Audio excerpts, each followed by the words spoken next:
Alright,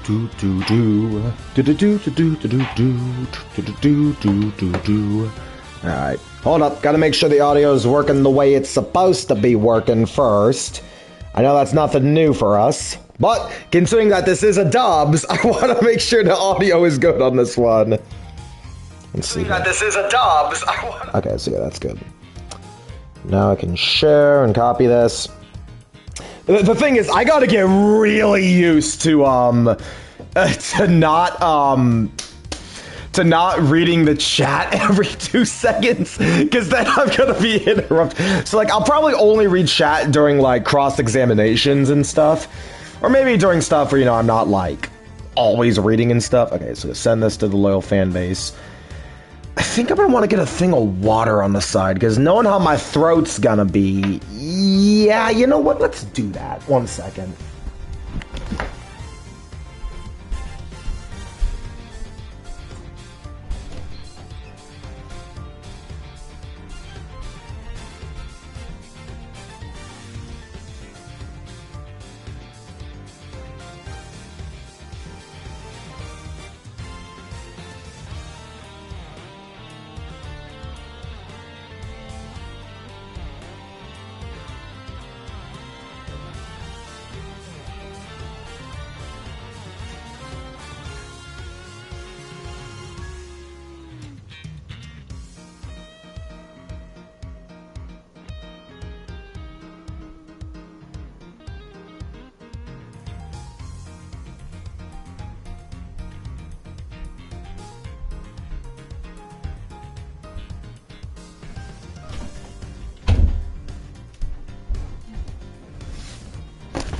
Backies! Alright, so let's go ahead and just have this open on the side here. Poof, I gotta get my voice ready for the next 2 hours, oh boy! And leave the door unlocked too, just in case my roommate needs to pester me. Have my pillow as well for my arms. And alright, let's get a little warm up in first. Nah, you know what, I'll just do it on the way.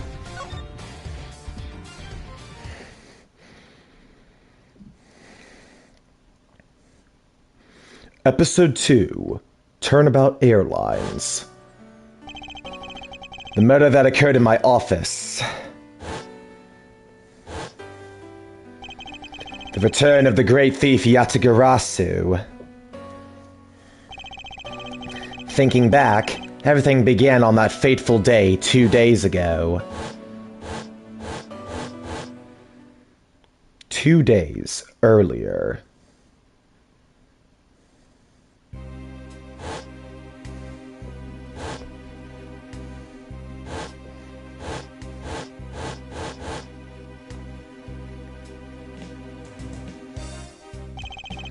Yes, everything began high up in the air, 9,000 feet in the air to be precise. Thank you for flying Go-You Airlines. We are currently experiencing some slight turbulence. We are asking all passengers to please return to their seats and fasten their seatbelts.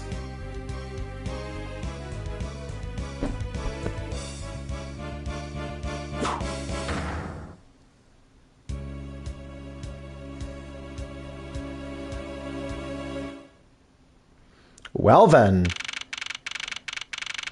March 12th, 6:13 a.m. Flight G390, first floor, lounge.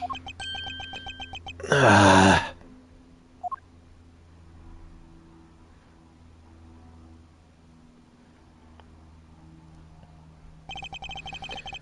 do I feel like I just woke up from a horrible nightmare? 6:13, huh? Guess I was out cold for about 10 minutes. Ha! Slight turbulence indeed. Why does it look like a PNG on the floor?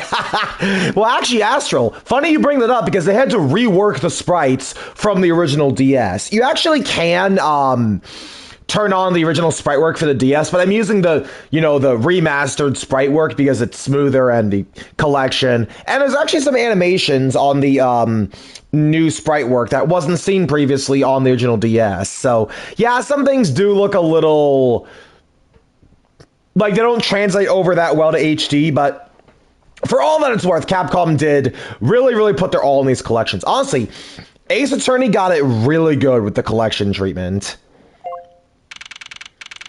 Ladies and gentlemen, we are currently experiencing some slight turbulence. For your safety, we ask that you return to your seats and fasten your seatbelts. I suppose turbulence is to be expected on a flight.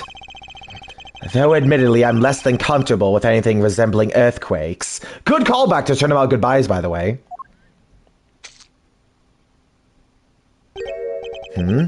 What's this? A travel wallet? But it's not mine. How did someone else's travel wallet end up in my pocket? Ugh, my head! Why won't this headache go away? I'll take care of this travel wallet later, or hand it off to an attendant. Ugh, from earthquake-like turbulence to an elevator.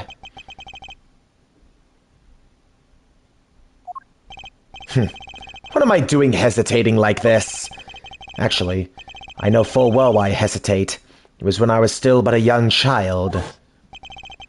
I was caught up in a murder that happened in an elevator. But how long am I going to let my past haunt me? It's just an elevator. I'm a grown man now. I need to behave like one. What the? What in the world happened? Is there something wrong, sir? I must ask that you please return to your Eek! He's dead! Please, calm down. We mustn't jump to conclusions without all the facts. What's wrong? Did something happen? You murderer! No! You have it all wrong! It wasn't me! March 12th, 6:41 a.m. Flight G390, second floor, first class. Everyone, I'm sorry to interrupt, but I have an important announcement. I am one of your flight attendants today, Rhoda Tenero. Unfortunately, we've had a minor accident on this flight.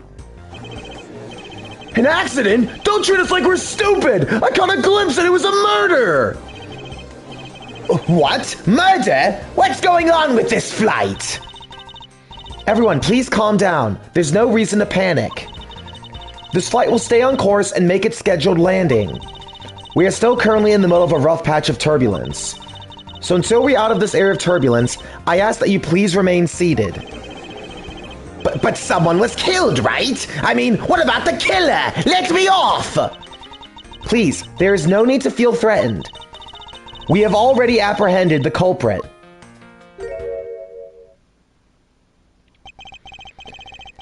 I ask that everyone please remain calm. What the heck is he talking about? Why should we remain calm?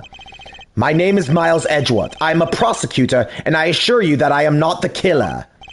Ha! Being a prosecutor doesn't make you incapable of murder, buddy. Now you listen here. I am not the killer. I simply found the body. So you say, however, I'm sure that you are the perpetrator of this crime. I swear on my honor as a professional flight attendant. Oh, is that right? I know what I saw. And there's even very strong incriminating evidence to back me up.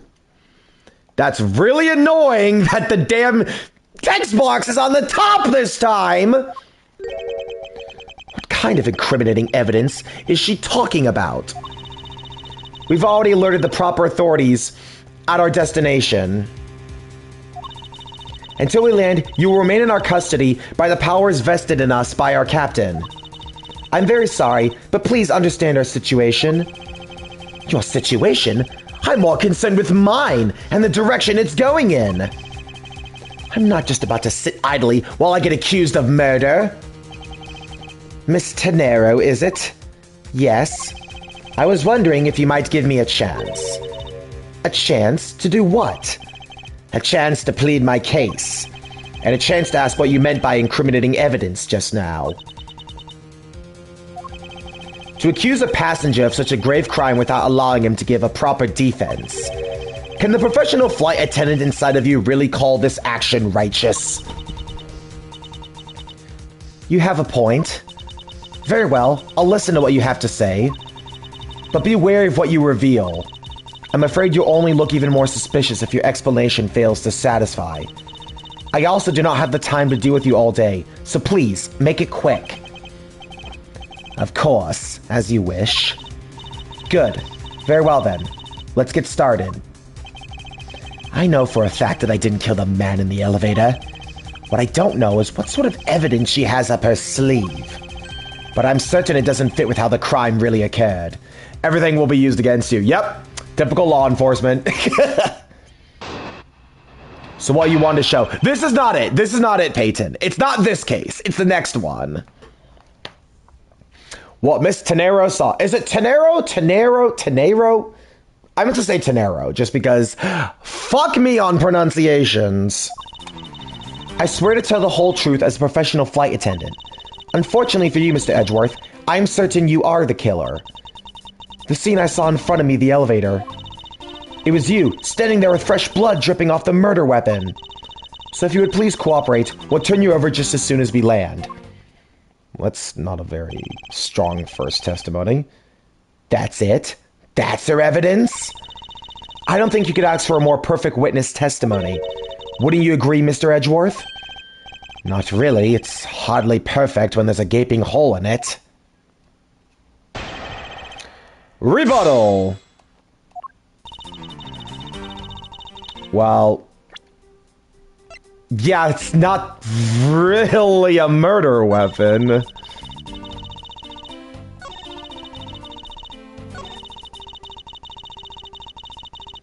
Yeah, this is not a murder weapon. Miss Tenero! What's with the yelling all of a sudden? Force of habit. Well, it doesn't matter. Miss Tenero, inconclusive, murder weapon doesn't seem likely. Yeah, you're not the first one to think that. You say you saw the murder weapon dripping with blood. Is that correct? Yes, all that blood. Drip, drip, drip. Just recalling that scene sent a chill down my spine. Sorry, but your so-called professional flight attendant training has failed you. What? I'd like to direct your attention to this. Do you know what this is? It's a travel wallet, right? It looks a little big and bulky. The thing you saw me holding when I discovered the dead body in the elevator was this very travel wallet, Miss Tenero. What? Impossible! Now then, do you still think I'm the killer? That I killed him with a travel wallet? I saw blood dripping from the wallet. I know I did. Oh my god, my voice is cracking so much. My voice is cracking so much, guys. I can't do feminine voices to save my life. As you can see, this wallet is clearly stained. But if you would be so kind as to take a whiff, the smaxies. You're not gonna be bitch slapping someone with a wallet. Think I can bitch slap someone with this TV remote? You can. Don't think it'd be fatal. But if you'd be so kind as to take a whiff, I think you agree it's only grape juice. Then, that's right. You mistook grape juice for blood. That means blood. It's true. The murder weapon dripping with blood does not, in fact, exist. No! There. That should clear up the pesky accusation. Well, wait just a second. That is... I mean, even a wallet could be deadly if it was wrapped around something heavy. I demand that you show me what's inside. Please. She's trembling, and the tacked on please at the end. Sounds like I've got her. There's no need to look inside. Even you can tell from its appearance that it's light. No! I can't be sure of anything till I see the contents of that wallet for myself. She's a persistent one. I suppose we have no choice but to see what's inside. Miss Tenero, if you'd be so kind as to open the wallet and check its contents for me. All right. I usually don't pry into passengers' belongings, but we have no choice here. He's stupid.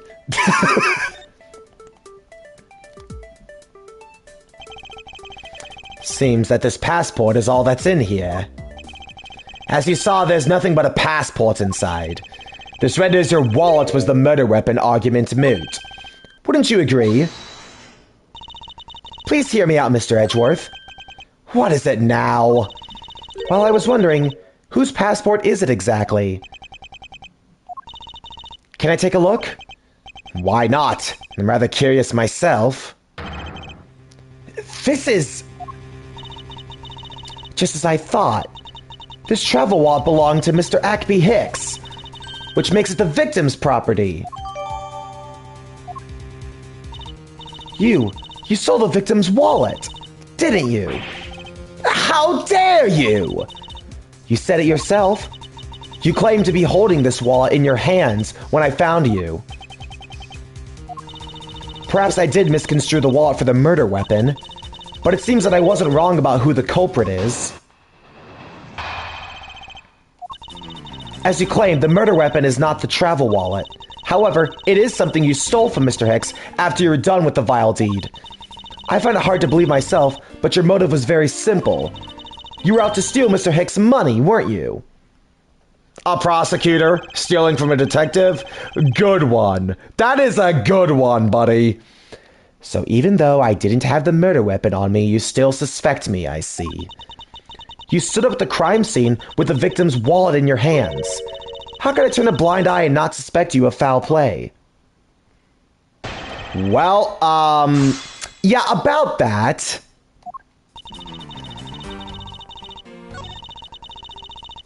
Yeah, about that, Miss Tenero, I was about to say, look at this. Do you really think I'd steal if it's all on the ground? Come on. Objection! I wonder if I might get a word in, Miss Tenero. What is it now? Miss Tenero, I wonder if you noticed the contradiction within your own testimony. What are you talking about?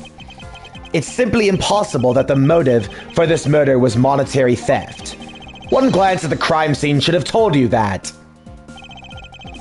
What about this scene would prove that the motive for the murder was not the money? Well, yeah, right here.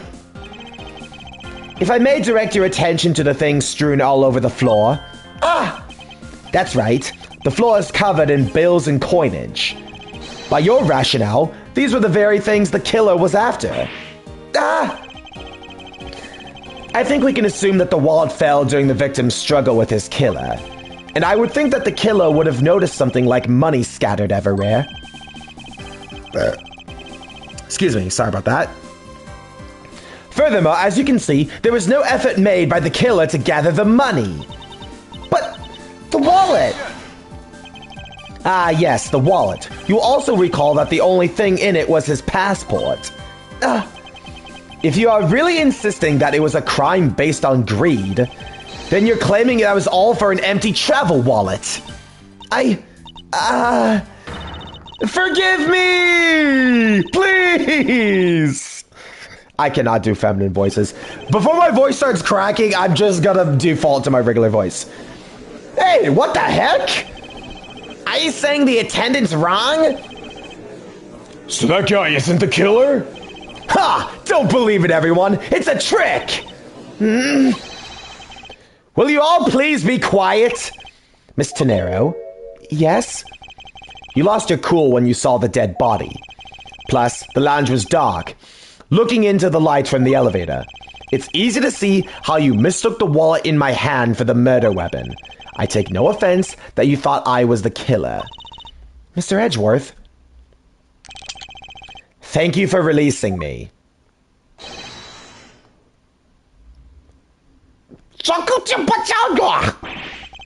What is it now? Miss Tenera, if you could please translate, I'd be much obliged. It sounds like Borginian, but I don't understand any of it. There's another attendant on this flight who... I said that he's giving the runabout! I don't require an interpreter. I speak English just well, see? You, the attendant. Yes, sir? I want this person to be under arrest until we arrive at the airport.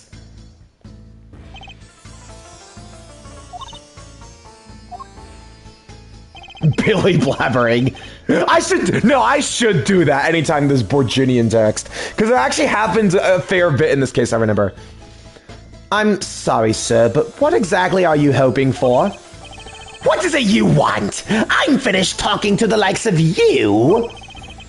Please, I would like to hear why you would like me to be held under arrest until we land. You! How dare you waste my time? You were the one who stuck your nose into my affairs. I wanted to spend even at least one more second with my precious art. I have no time for other things. I know what you are. I see through you. Insolvent. Yes, I am pretty sure that's how you say it in English. Well, I should hope I'm not monetarily bankrupt, but I don't think that's what you meant. I'm sorry, but I don't think I caught your name. I am Zinc LeBlanc II. I am a very wealthy man in the Borginia. But I am not ordinary rich man. I am an art dealer, a rich seller of beauty. Hello, senpai. Mr. LeBlanc, what did you mean just now? Pardon? When you said Mr. Edgeworth was giving me the runabout? I have to explain? Unbelievable! I will say it once and only once. I do not have even a second to waste. Time is money, as they say. Yes, and yet you continue to blather on. I saw it. Yes, I did. I saw the victim go onto the elevator. Going down to the lounge. It was exactly at 6 o'clock.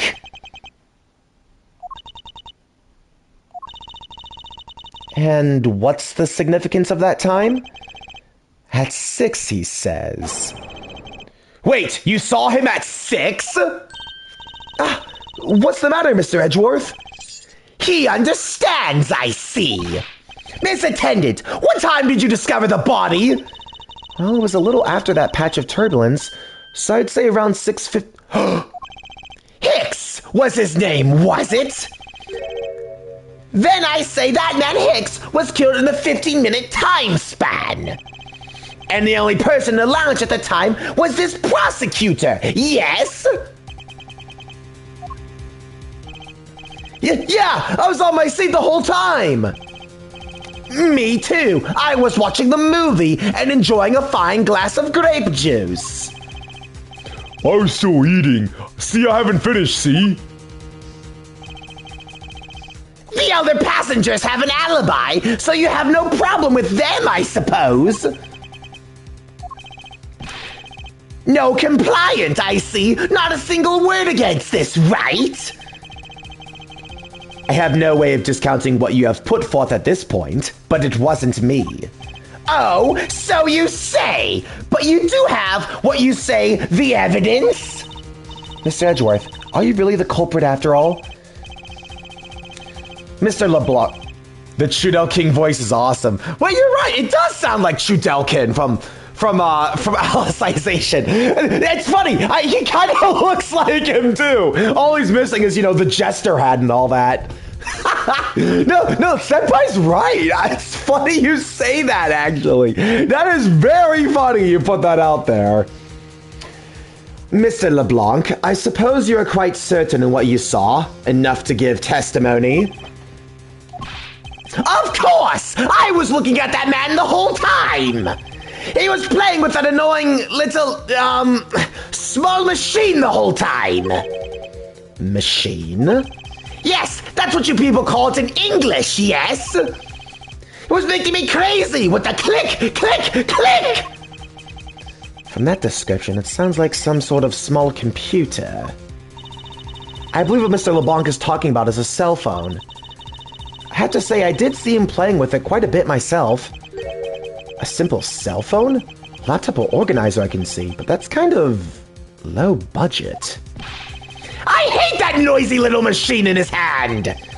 Not a fragment of beauty! All it produces is ugly sounds! Anyway, I know what I saw!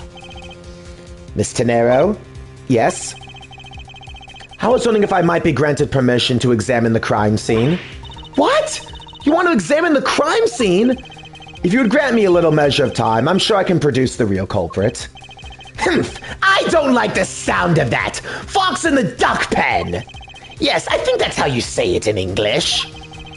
It's Fox guarding the hen house, and I believe my innocence was proven earlier. And if I'm given the chance, I can clear up all the remaining doubts. Miss Tenero, if you wait until we arrive, there's a good chance that some evidence will have been destroyed by then. I understand. Let me see what the captain has to say. Ha! This should not be approved! Please, Mr. LeBlanc, in an emergency, all decisions are to be made by the captain alone.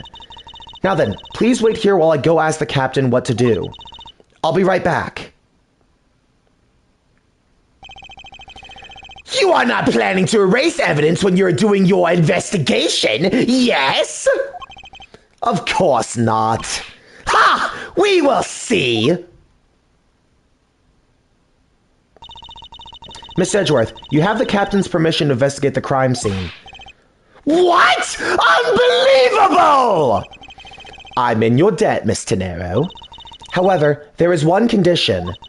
I'm to supervise you. Can you agree to that? Of course. I see no problem with that stipulation. It's only natural, as I am still a suspect in this case. I take full responsibility and will watch Mr. Edgeworth's every move. I hope this is reassurance enough that there will be no foul play. Now then, Miss Edgeworth, shall we proceed? If you should need my help with anything, please feel free to use triangle to talk. So the same thing you could do with Gumshoe in the first case. It's time to head to the scene of the crime, the first floor lounge.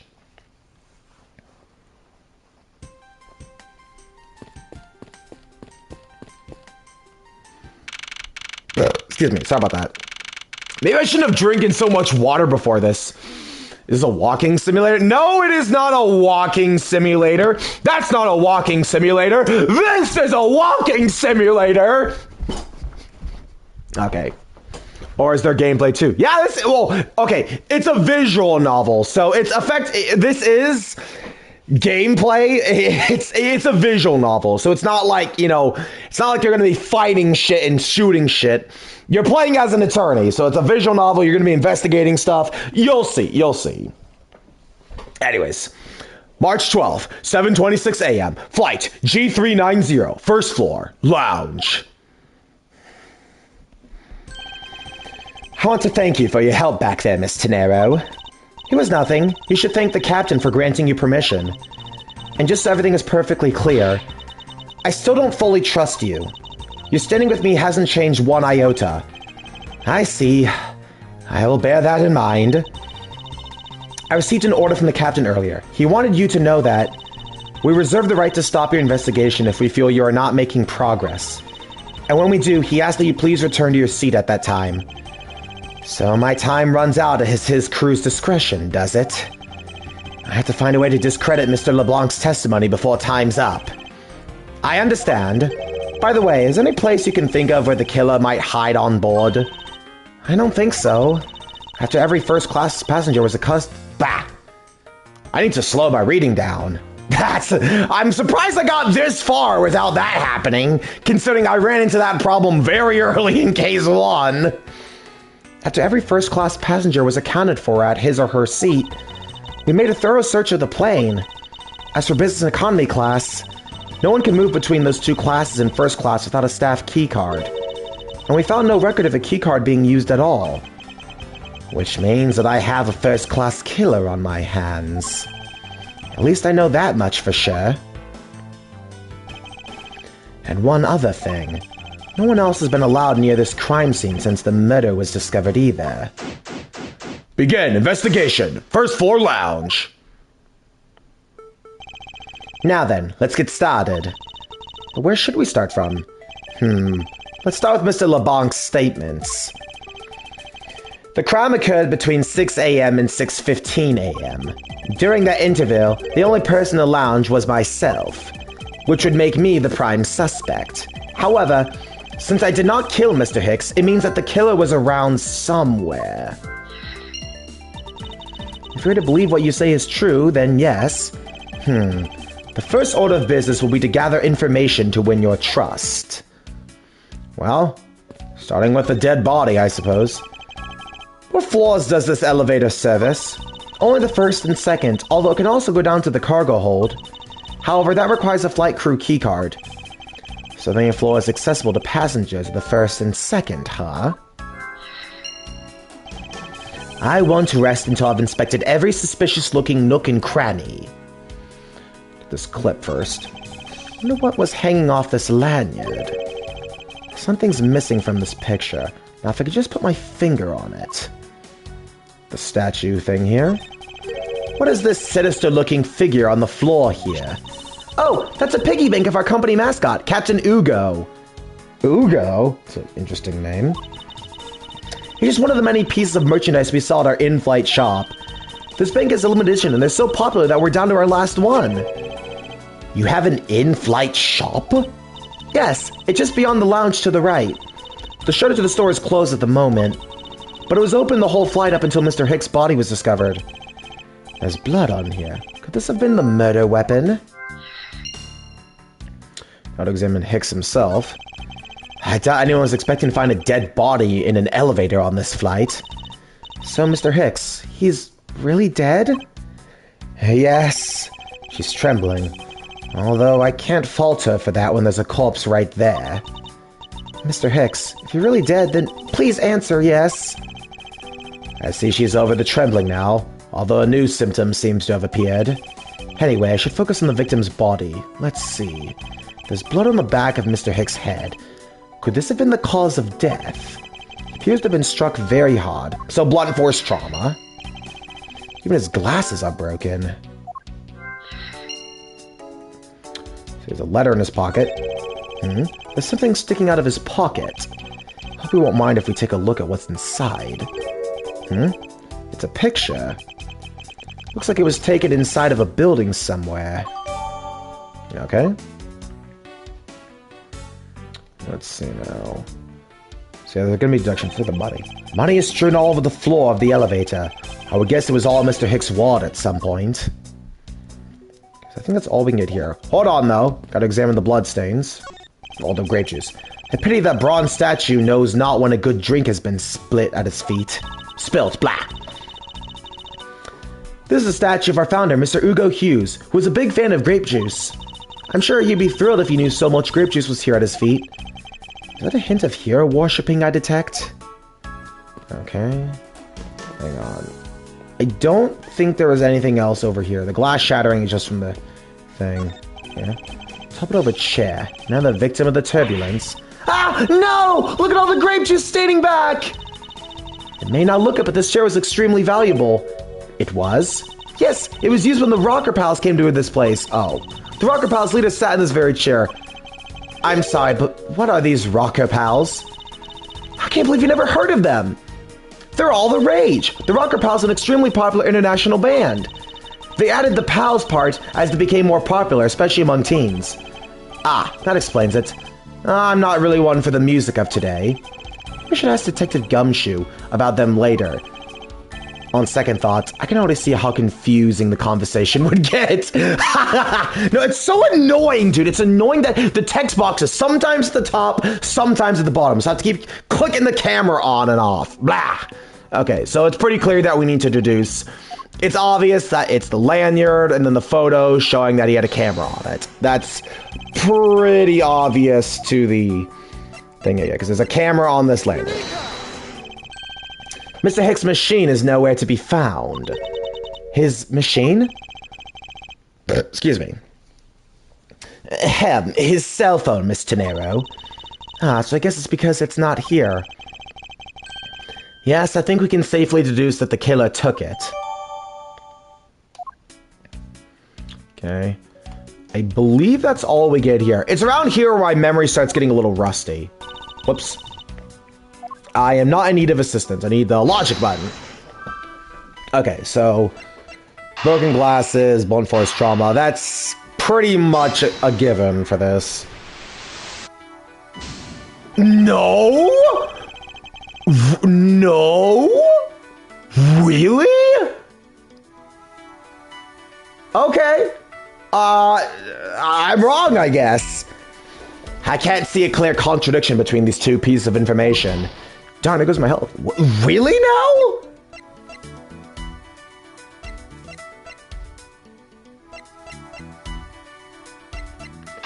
Well, that suggests that... Okay. True, there wasn't anyone else in the lounge other than myself right before the turbulence.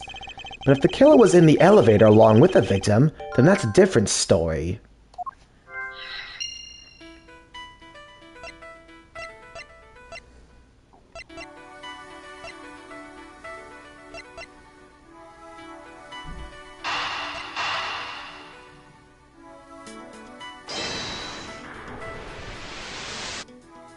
Nope. Whoops. Not exactly a shining example. Damn it! Well, it was on the back of his head, so they would have to be in there because it was on the back of his head. No? What? Wait. Oh, wait, I'm stupid. I should have done this first. I am stupid, dude. I am so stupid for not doing that one first. Oops. A statue with blood lying on it next to the body of a man who's been beaten to death. Oh, Miss Edgeworth, I think I figured something out. Yes? What is it? The way the blood is on this, it looks like it matches up with the wound on his head. Well, aren't we deserving of the Master of Obvious title? Well, what do you think, Miss Edgeworth? Don't you think that's worth investigating? It would appear that this figurine is our murder weapon. Oh, I just knew it! I mean, I can't think of any other connection. Perhaps Master of the Oblivious would be more befitting. Okay.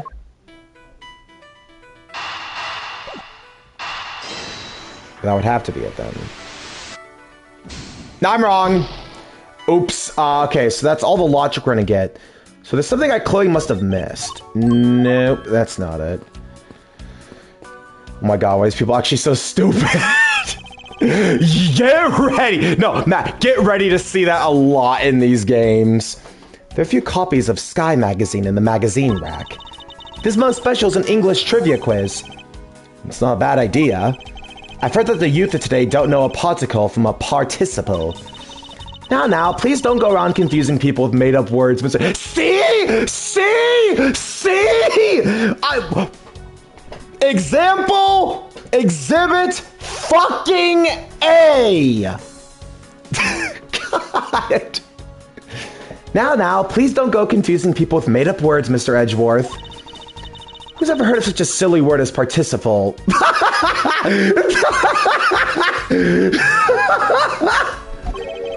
Case in point. See! Even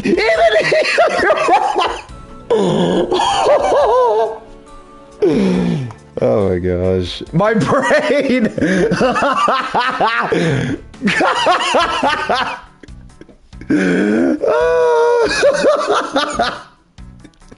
was way funnier than that anyway to me. Was it the chandelier? I can't remember what I was getting.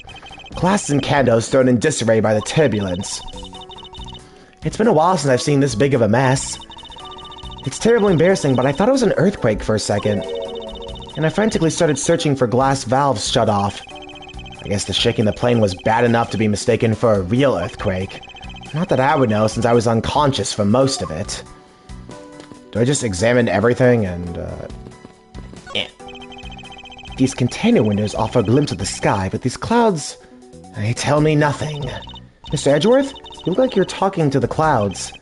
Is that so? Then tell me, what do you suppose I said to them? I don't know, but it looked like a rather one-sided conversation. The clouds, they tell me nothing. What or who is this? This is the bronze statue of the founder of Airlines, Mr. Ugo Hughes. The one on the left is when he was in his 40s, the other is of him in his 80s.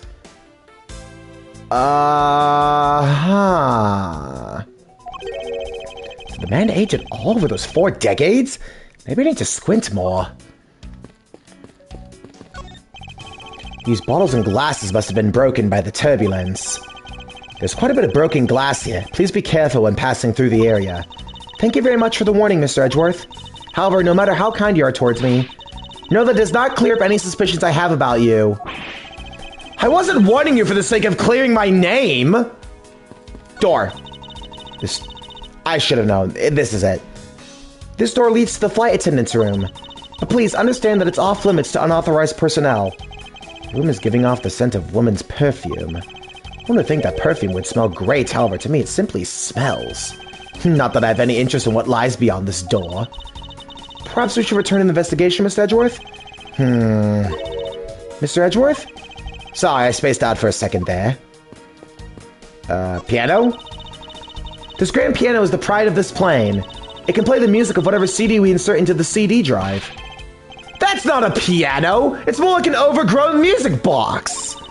Ah, but its keys depress along with music, as though someone were really playing it. Some people have entirely too much money to waste on overly complex toys. Wait, what am I missing? There's still something to search here? Really? Because the magnifying glass didn't have a check mark next to it. His shoes. There's no grape juice residue on the soles of his shoes, making it highly unlikely that Mr. Hicks entered the elevator after the turbulence. That's it? Shoes? The floor? Oh my gosh! This is what I was missing, wasn't it? There's some spilled grape juice on the front of the... Ah! I need to slow down! There's some spilled grape juice in front of the elevator. I assume it was spilled during the turbulence. Oh, we must clean it up or someone might get hurt. Aha! What is it, Mr. Edgeworth? I found some very important evidence. What is the important piece of evidence in the scene? Well, yeah, gee, I wonder what it is. Take that! What is it? They're a little smudged, but I think we can both agree these are a set of footprints. So you think? Yes, these belong to our killer. Oh, then maybe we should check the shoe size of everyone in first class. I don't think that will be of any help to us. Unfortunately, the prints are too smudged, which will make it hard to get a definitive match. Oh, I see. It's not a bad idea, though. To be fair to her, it's not a bad idea. I would have thought of that. The in-flight shop is just beyond these shutters, but we don't have permission to open them, so I'm afraid I must leave them closed. There must still be clues to be found here in this lounge. I must remain ever vigilant. Okay, so what is left? Check mark there. Check mark here. Check mark here. Can't go up here. Check mark, check mark. Check mark, check mark, check mark, check mark. I think it has to be logic, right?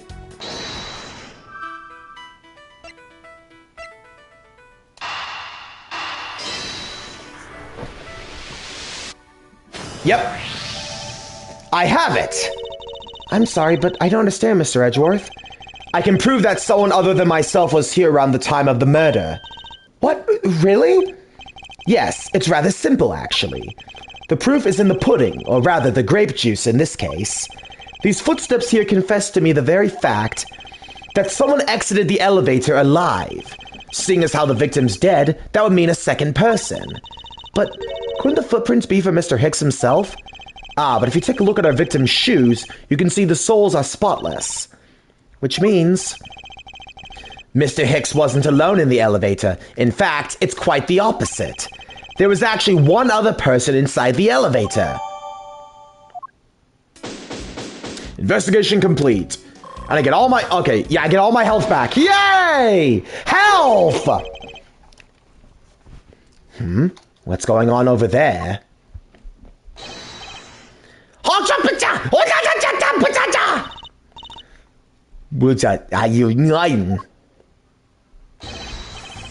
Unforgivable! This is unforgivable!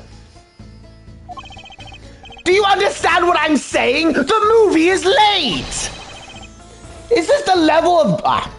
Fuck, I need to slow down. Stop reading fast! I thought I learned this lesson already. Okay. Slow the reading down. It is the same level of...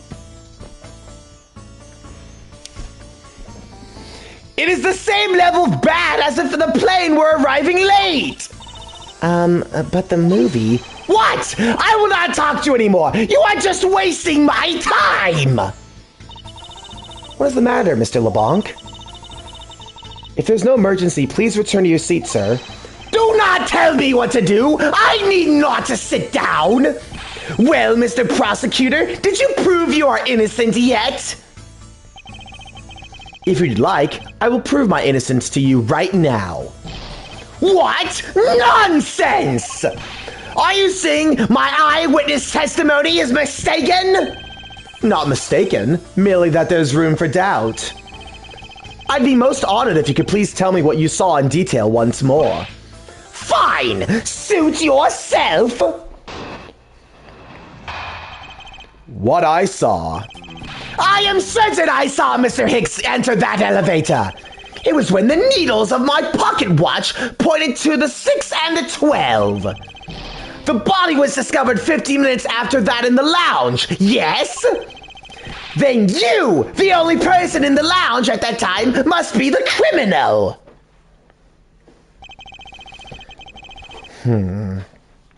Mr. LeBlanc's conclusion seems to make logical sense. After all, the only person in the lounge at the supposed time of murder was in fact me. So, my eyewitness testimony! If you think you can destroy it, then come, let me see! Hurry! Do I look like a man who's having time to wait for you? Why is he so irritated? I'm the one accused of murder here. Anyways, I must find a way to discredit Mr. LeBlanc's account somehow and fast.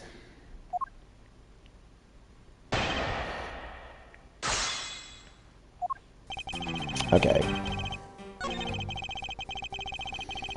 Go and just press this real quickly. I assume the pocket watch in this case is the one you keep checking, is that correct? Oh, you noticed! It's a very expensive antique, I will have you know. The feeling is wonderful when I fully wind it up by hand. It does look well designed and quite classy. I will have to charge you if you want to touch it. That's quite all right. Let's continue with your testimony. What a cheap man you are. Now return the time you wasted back to me.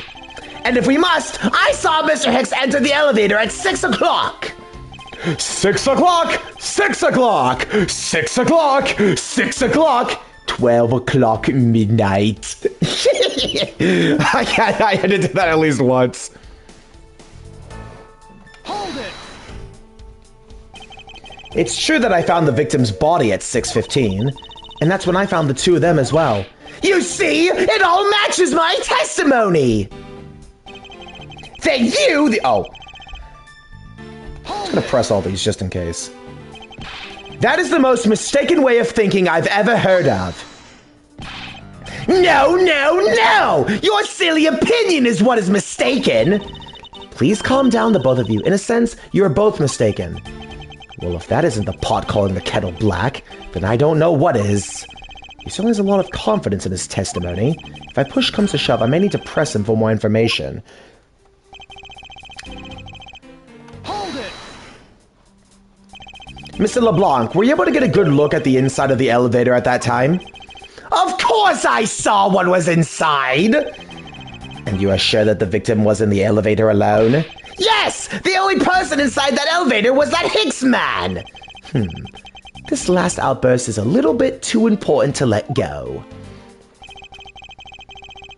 Well, I mean... it goes without saying. Objection!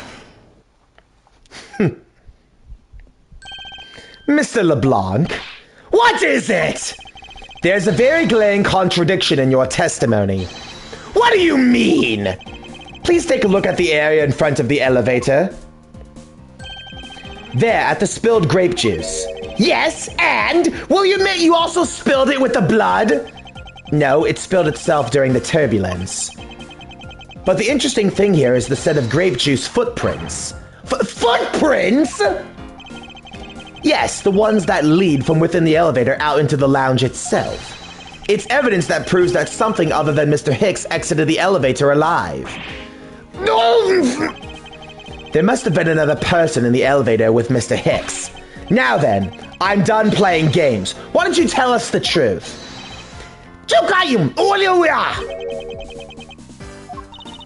Can you please translate for us? No way. That's totally impossible. I guess is what he said. No way! That is totally impossible! I know there was no other person in there. I saw it with my own eyes. If you want to know what I think, Mr. Edgeworth, I don't think Mr. LeBlanc is lying to us. I suppose she's right. He doesn't seem to be lying. But then what does it mean? What about this contradiction? Mr. LeBlanc, please just once more will you recall the details of what you witnessed for me? What I saw, part 2! I was very upset when Mr. Hicks passed by my seat. I was always checking the time over and over again. Happened to follow that man with my eyes when he passed me. And I clearly saw into the elevator he was entering. But I swear there was no one else inside. No one! Mr. LeBlanc, if you please calm down. What? Dare you two have an issue with my eyewitness testimony? No, not at all. Please, forget I said anything. Yet again, he doesn't appear to be lying. But I can't let this testimony stand as the truth. Rebuttal. Start pressing. Hold it! So, are you still upset now? I'm always upset! The only time I am not is when I have a piece of art in my hands! It's surprisingly easy to believe that about him. But I was even more upset when Mr. Hicks walked by me! Hold it! Why were you so attentive to the time? Because something unforgivable was happening! Come to think of it, you were Come to think of it, you were yelling about something unforgivable earlier. I was giving a complaint to the attendant about the movie starting time! Return back to me my time, in money! You understand the point? Movie? Is he talking about the in-flight one that's mentioned in the magazine? Summary of the plot and its start time. Interesting.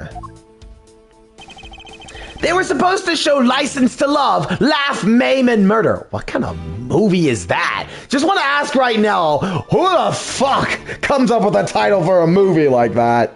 I cannot see that movie in my country. You can only see it on international flights. I looked forward greatly to that movie. I checked my pocket watch whenever possible so I would not miss it. I even set my pocket watch to the destination time when I came on board. So my watch is not wrong. It matched the schedule. But the movie was still late. Very, very late. Hold it! Your pocket watch. I'd like to ask you a little more about it if that's all right. Hold it! So this movie you mentioned is the one listed in the Sky magazine? Yes! It was so... Voicing this guy is an exercise on the vocal cords. I was so looking forward to watching License to Love, Laugh, Maim, and Murder. Miss Tenere, was this movie showed on this flight? Yes, it was shown at the scheduled time. Isn't it possible you simply slept through it by accident? Nonsense! You doubt me! No, now stop pointing at me like that! Odd. How did he miss a movie that he was clearly hoping to see? I checked my pocket watch a great number of times! That much I know for sure! Hold it! You're sure about what you just testified, Mr. LeBlanc? Yes, of course! I am a very busy man. I am immediately busy when I land.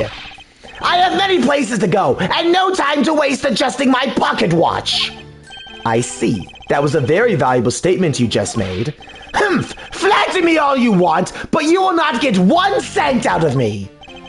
That's all right. All I require is this piece of testimony. I believe that is the statement. So, yeah, because this watch, remember, his watch is set to the destination's time. And that's the time zone. Think about it. Think about it. The movie was set to be at 6:30. This thing was found at 6:15. There is a clear contradiction in the time zone. Now, the problem is, well, do I present the crime scene or the magazine for this one? I have enough health to do both. So, I'll try the magazine. Objection! That's correct. The music stopped. That's how you know. And the health bar goes away too. Mr. LeBlanc, you said this just now in your testimony. I even set my pocket watch to the destination time when I came on board. Now, if your watch has been set to our destination's time zone, it would mean that your watch is displaying the time of our destination. Yes, and the correct time is worth 6 cents. I would like you to take a look at this. If you believe the Sky magazine, this is case 2. Yeah, this is case 2, Peyton. Clocks on this flight run in accordance with the time zone of our departure time zone. Of course, the movie was scheduled also created with that in mind. Miss Tanea, for confirmation's sake, what time zone is this flight aligned to right now? Well, we made a short stop at a transfer point. That's right. It was in that small Asian country, the Republic of Zhangfa. But we didn't readjust our onboard clocks at that time. So right now, we are still running on Borginian time. What? The time difference between Borginia and our destination is 9 hours. In that case, it's only natural that your watch will be out of sync with the schedule. What? Further, with your analog watch set to our destination's time, it would appear to be running 3 hours fast compared to the flight's onboard clocks. It also changes everything about your testimony. And you can bet 1,000,000 cents on that. In light of this information, it means you saw Mr. Hicks 3 hours prior to 3 a.m. My 1,000,000 cents! This should clear up all of the remaining accusations. So this basically widens the time frame of the death, right? Yes, because Mr. LeBlanc saw the victim enter the elevator at 3 a.m. It means that the time of death could be anywhere from 3 to 6:15 a.m. The question now is, where was Mr. Hicks during that span of time when it was doing? I gotta be honest, that is a criminally underrated breakdown. It's hilarious as fuck. I know, like, a lot of people have, like, done, like, let's rank the Ace Attorney breakdowns. Zinc LeBlanc's breakdown is surprisingly underrated, I'm gonna be honest. Anyways, the question now is, where was Mr. Hicks during that span of time, and what was he doing? I've got something to say. And you are? Yeah, oh, I'm Cammy Neal. I'm a flight attendant. And what is it you wish to say? Well, I think your story is a little different from how I remember it. What do you mean, Cammy? I saw Mr. Hicks sitting in a seat at 5 a.m. Stop reading fast! Oh, slow down! Oh, I need to learn this lesson. Drill it into your head. Drill it, drill it, drill it. Okay. I saw Mr. Hicks sitting in a seat at like 5 a.m., you know. What? How can you be so sure of the time? Oh, that's right.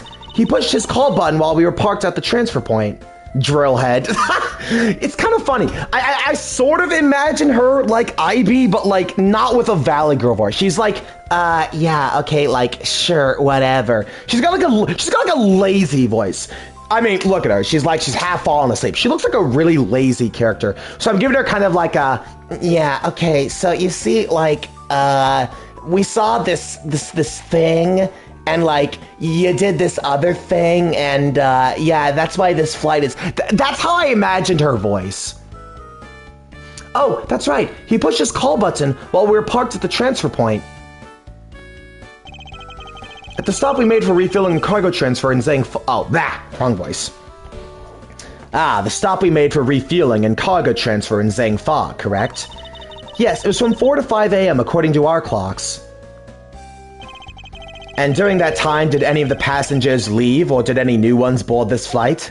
No, not a single person got off on or in Zhangfa. What about the flight crew? The few who were handling the cargo transfer might have temporarily gone on or off, but eventually everyone, including Cammy and myself, came back to the plane. So basically, I can assume that no one left or got on since our initial takeoff. Interesting. I should keep that in mind. Yeah, and I answered his call. I can tell you, like, Mr. Acby Hicks was, like, totes there in his seat when we took off again at, like, 5 a.m. Alright then. That puts the time of the murder between 5 and 6:15 a.m. Okay, now, so, like, what time did you come down to the, like, lounge, Mr. Edgeworth? I remember coming down here almost as soon as we left the Republic of Zhangfa. Ah! You were here the whole time from 5, yes? Then you are the only one who could be the killer! Mr. Edgeworth, were you really in here this lounge the entire time, from 5 a.m. onwards? Unfortunately, yes. But then, how do we explain the footprints? Is it not that obvious? This man waited for Mr. Hicks to be in this lounge and waited to kill him! And then he put the corpse into the elevator! That is when the turbulence happened! My eyewitness testimony may have been mistaken, but what time I saw Mr. Hicks enter the elevator on the 2nd floor does not matter! Because the entire incident concluded here in this lounge! Everything happened in this lounge? Is that what you really believe, Mr. LeBlanc? What? Do you have another idea? I simply feel that there is something out of place in the scenario you presented. Is there something that can tie this crime to a location other than the lounge? Well, I mean, to be fair, there's this statue right here. It would have had to have come from, the fact that, again, how did the statue from behind the shutters, get to the body? Take that! The murder weapon. This little piggy bank is sold at the in-flight shop. It's sold there and only there and is not displayed here in this lounge. Now then, how did it find its way here? Don't you find that a tiny bit suspicious? Such a trivial point! It only means you prepared it, taking from the shop first before coming here. It doesn't prove you're innocent at all! Is there no way to win with this man? If I may. What is it? You see, well, it's just as Mr. Edgeworth says. Oh, and why do you know this so well? Well, it's just that the piggy bank was there in the shop. I saw it with my own eyes. And when was this? It was maybe around 5:40 a.m.? Isn't that just before we hit that patch of turbulence? That's right. You were in the shop just before the turbulence? Yeah, I was. Come to think of it, Miss Tenera, when I found the body, I believe you came out of that door. Yeah, I did. And what is beyond that door? That's the flight attendant's room. That you were on the first floor? Yes. I had to do something to the shop and in the in-flight attendant's room. So I went to the shop first and then to the flight attendant's room. Are you saying you passed by me at some point? Yes. You seemed really into the issue of the Sky magazine you were reading at the time. I don't suppose you noticed me walking by. I vaguely recall someone walking by, but I didn't take notice of who it was. Anyway, the piggy bank was definitely there at the shop when I went there. Why did you go to the shop in the first place? I went there for a work-related matter. Work, you say? Yes, the upkeep of the shop is also one of my responsibilities. Why did you not say anything about that until now is what I want to know? In any case, I believe it's clear that the shop needs to be investigated as well. Shall we head over there then? What is it now? Aren't you, like, forgetting something? Like, totes, Miss Rhoda? Don't you, like, need, like, the captain's permission to, check the shop? Like, you know? No, I haven't forgotten. But I've already asked him for permission to search the entire plane. So I think we're all right. Huh? Like, that's, totes weird. What is? Well, I just, like, talked to the captain, you see, so, like, he said, like, that he didn't give you permission to do anything like that at all. Uh-huh. What? What is the meaning of this, Miss Tenero? It means she's, like, totes lying. Go on. Uh-huh. You can admit it that you are. You said you had, like, permission to search all over, but, you don't. And yet, here you are. You! Flight attendant! Is that how you voice Miss Beale? I know, she's got, like, a lazy-ish voice. She sounds like a really lazy character, so I'm giving her, like, the, No! It's spreading! Ah, no! Anyways. You! Flight attendant! What are you trying to do? Pull the sheep over us? The captain's like, totes calling for you, Miss Rhoda. Oh, but like, don't worry.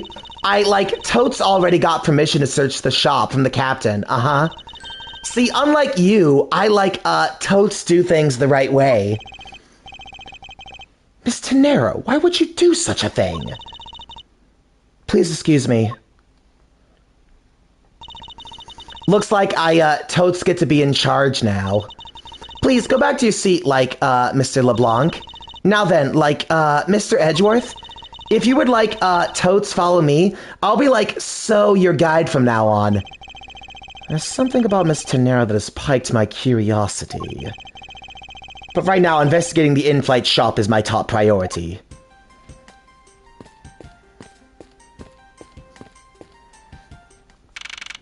March 12th, 8:32 a.m. Flight G390. First floor, in-flight shop. So this is the in-flight shop. It's quite a mess in here. You, think? Guess I'll have to, clean things up then. Tee-hee. Hold on! You can't clean up a potential crime scene! Oh, thank goodness. I, hate cleaning so much. I mustn't rush things here. I must remain cool, calm, and collected. Because this piggy bank was left at the crime scene. There's a very good chance that the killer had paid this place a visit. Begin investigation. The in-flight shop. Alright, let's go. The glass from this display case store was shattered all over the floor. Excuse me, sorry about that. Looks like there's some... Blah! And it looks like there's nothing on display inside either. Wait. Actually, I think there is something. What's this? A mini captain's hat?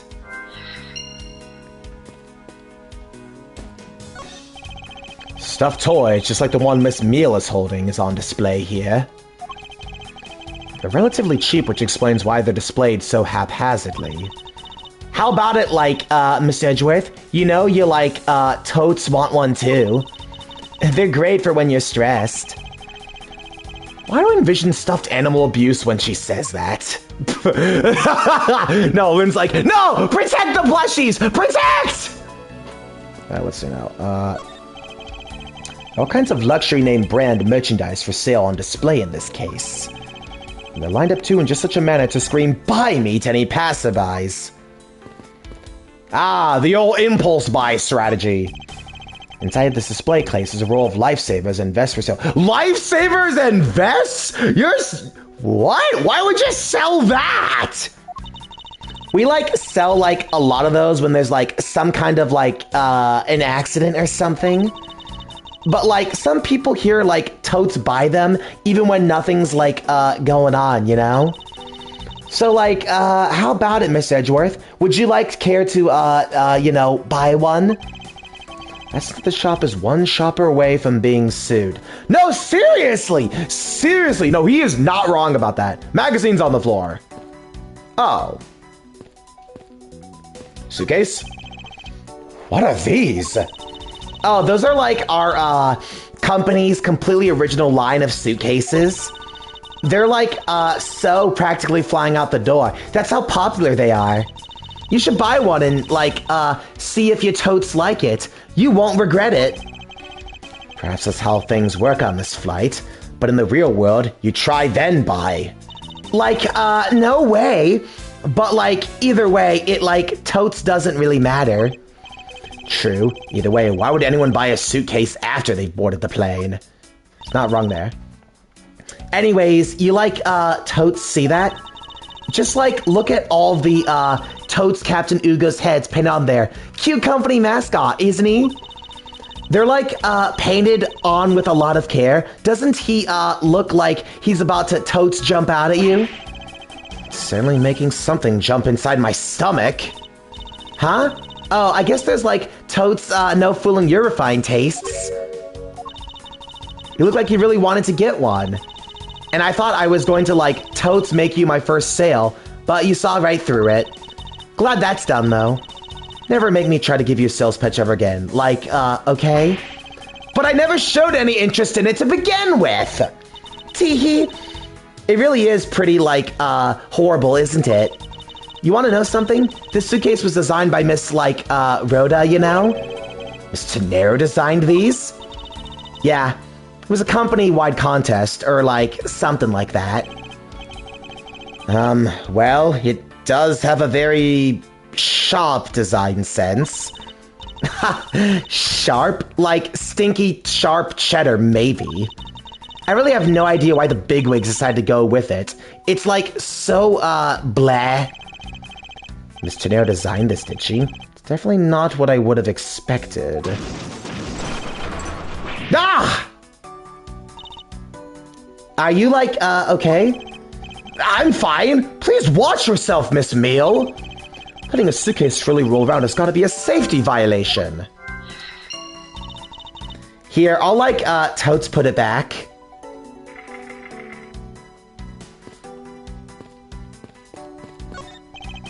There's a wide selection of souvenirs for sale in these display cases. You know, I like, totes got something I'd like to suggest. Sorry, but I have no intention of buying souvenirs on this trip. Okay then, how about you like, totes buy something from me then, as like, you know, a present. I can't think of a single reason why I'd want to buy you anything. But I've had my Okay, I see exactly what you're trying to do now. No. This idiot wants to reach into the prosecutor's wallet. Yeah, good one. But I've had, like, my eye on, like, that, pendant for, like, such a long time. Try paying some attention to me when I ask you something, and then we'll talk. Well, credit to Edgeworth. He handled that rather well. Okay, logic time. Yeah, this one's pretty obvious. The hat probably used to be on this piggy bank's head. Let's give it a go and see. I believe this piggy bank was forcibly removed from the display case. Does this mean that the killer broke the glass to get it? Updating the organizer? All good. Really? Don't tell me you don't know where things go when in the shop. Well, I like totes don't. Miss Rhoda's in charge of, like, this, place. So, like, come on. How should I know, like, anything? Since that further inspection of this display case is needed. Okay, hang on 1 second. I need to get a drink of water because my throat's getting a little dry. Oh no, I'm sorry. My throat's like, totes getting a little dry.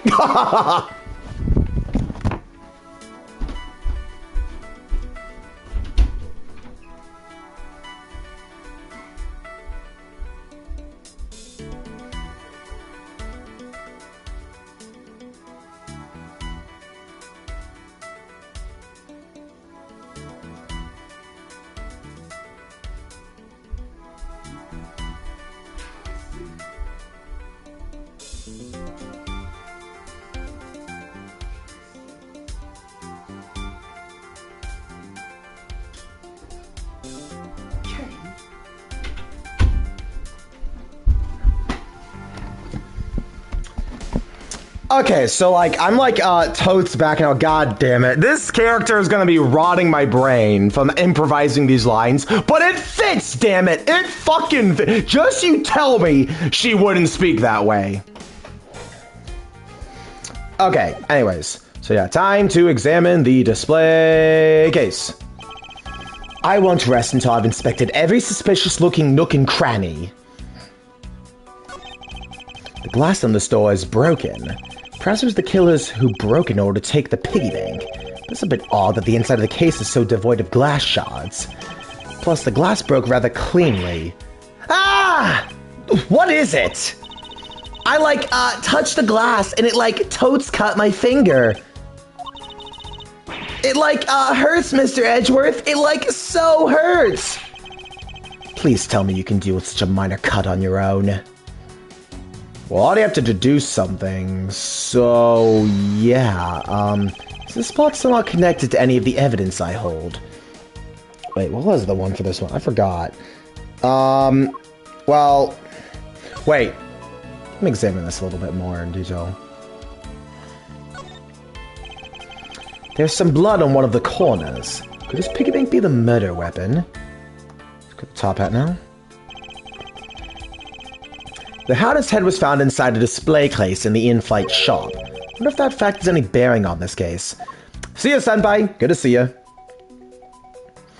Gotta go eat. Hey, hope your meal's good. It says Go You Airlines. You know, I've seen it occur a lot recently, and it's been bothering me quite lately.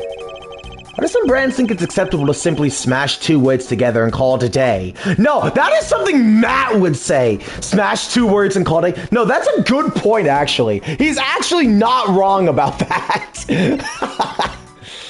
All right, well... Yeah, this feels like a given. There's definitely something very unusual about this. Like, about what? If the killer had broken the glass to get at the Captain Ugo bank, then there should be Then there should be shards of glass inside the case itself. Ooh, I like totes see. Yeah, I guess it'd be like, something like that. However, there's not a single piece of glass inside the display case. Nope, there like so isn't. Which means the glass was broken from the inside out. The piggy bank must have fallen over from the turbulence and right through the glass. Yeah, that's like, totes for sure. There's like so much glass all over the floor. I'm willing to bet this hat was knocked off its head at that time too. Eh? That's nice. Which leads me to believe that the killer took our Captain Ugo bank here from after the turbulence. Updating the organizer? All good. Oh my gosh. Take your power naps on your own time, Miss Meal, and listen when I'm talking. Ah! But the murder occurred before the turbulence, which rules this piggy bank out as the murder weapon. So you mean like totes, the bank's like not the real murder weapon? It's like a fake? Yes, and at this point, that is a very real possibility. But then, like, what if the, killer went to take Captain Ugo? They broke the glass, like, by accident? The display case is locked, so that's highly unlikely. Yeah, but, like, there's totes one person who could've. Oh? And who would that be? You know, like, Miss Rhoda, of course. I mean, she's like, totes the one in charge of this place, so she has the keys to everything. Miss Rhoda Tenero, huh? Well, is this the same man as the one portrayed by the statues around the elevator? Yeah, that's like a paperweight of the founder of Go You Airlines, Mr. Ugo Hughes. On the bottom shelf, we have, like, totes, have a cute one, the middle one is the realistic one. And on the top shelf, that's the floral version. Floral? Are you certain about that? Let me guess, you just said the first thing that came to your mind, right? Looks like I hit the bullseye. Anything else to examine here? Wait. Okay, there's more to examine. I thought I checked this area earlier, but it never hurts to take another look. Oh, the right side, I'm stupid. Go-You Airlines related books line this shelf. The history of Go-You Airlines, the future of Go-You Airlines, the 7 wonders of Go-You. Fight on, Go-You Airlines. Working name, You Go Airlines. You Go You, heart symbol. The titles make it very clear that they won't be making top sellers list anytime soon. God. There's still more? What am I missing?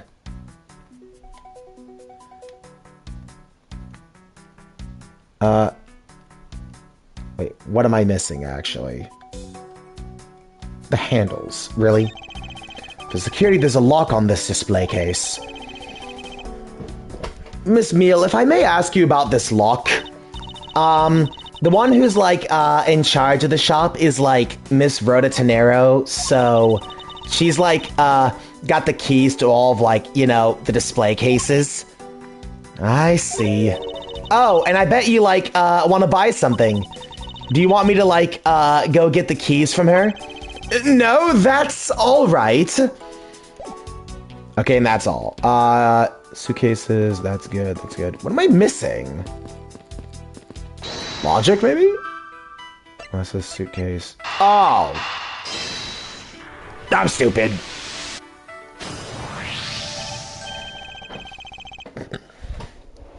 Yes, there's definitely something wrong here. What's with, like, the sudden yelling? Tell me, Miss Meal, don't you think there's something strange about these suitcases? Oh, well, like, sure. They're, like, totally ooze strange, like the, color and such. That's not what I'm talking about. Now pay attention. You're scaring me, Mr. Edgeworth. Sorry. These suitcases are lined up a bit too prim and proper. Yeah, they, like, look a bit too, you know, uptight, don't they? But I guess they, like, totes take after their creator. Again, that's not what I meant, Miss Meal. Don't you find it unusual that these cases are the only things undisturbed by the turbulence? Never mind. I'd sooner find an answer by inspecting these suitcases myself. Upon closer inspection, they really are quite hideous. Teehee. I wonder, like, how Miss Rhoda would have reacted if you heard what she just said. Like, what's wrong? She makes a good point. It would be wise of me to watch what I say aloud. What's this? I've spotted something that's not quite right. What is so unusual about this suitcase? Well, I mean, one of them has a little stopper thingamabobbers.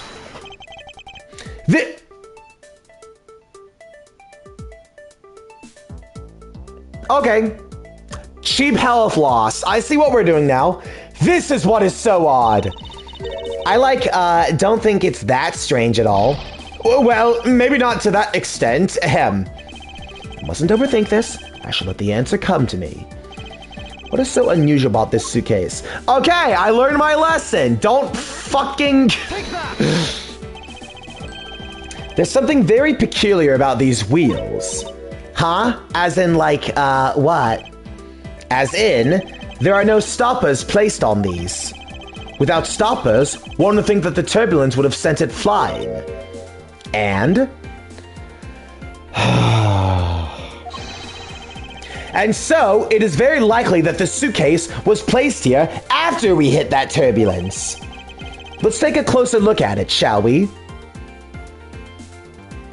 Open it up. It would appear to be unlocked. Let's take a look at what's inside.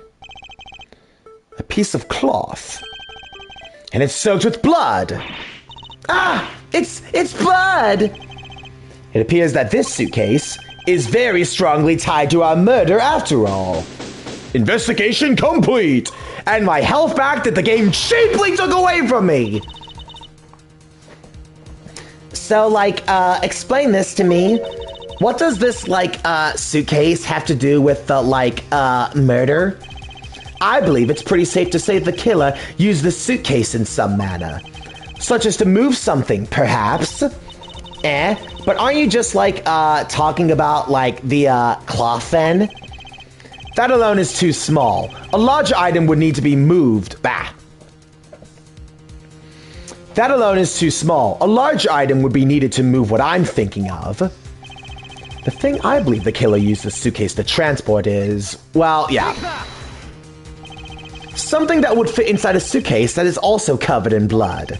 Sounds like a dead body, doesn't it? I'm going back to early GXS investigating again. Yeah, look at all the clues. He asked us to bring him along. Anyways, sounds like a dead body, doesn't it? Got these. But, you know, but in light of this, I'd say Mr. Hicks was moved into the elevator from someplace else. Which means that the murder was committed in an entirely different location. So you're saying that, after moving the body into the elevator, the killer brought the suitcase in here and just, left it? Exactly. What is it? Nothing. Just that, I was thinking about what Miss Rhoda said about coming here for, something. Excuse me, Mr. Edgeworth? I wanted to give you a bit more time, but I'm afraid I wasn't able to convince the captain. I'm very sorry, Mr. Edgeworth, but the captain feels that he has allowed you ample time. He says that he'd appreciate if you could wrap it up here and return to your seat. I understand his sentiments, however, if I am not allowed to complete my investigation, the crime scene may become contaminated by the time we land. If I must stop, then I insist I be allowed to oversee the preservation of these two sites. Under your supervision, of course. If that's your only condition, then I believe we can accommodate your wishes. I'm here to assist you in any way that I can, Mr. Edgeworth. Sounds like, fun. We can, totes camp out and watch over everything together. I found proof that the real crime scene was not in the lounge, and I have enough evidence to prove myself to be innocent of any wrongdoing. And yet, regarding what Miss Meal reminded me of, regarding Miss Tenero, I can't allow my investigation to end here. The truth must come to light. Now for part 2. Gonna get a quick water drink, and then, yeah, as you can see, the cases get a lot longer as it goes on. But the good news is, I plan to do the full case in this stream. God forbid we get to case 5. That is a long one. But anyways, gonna get some water, refresh the old vocal cords.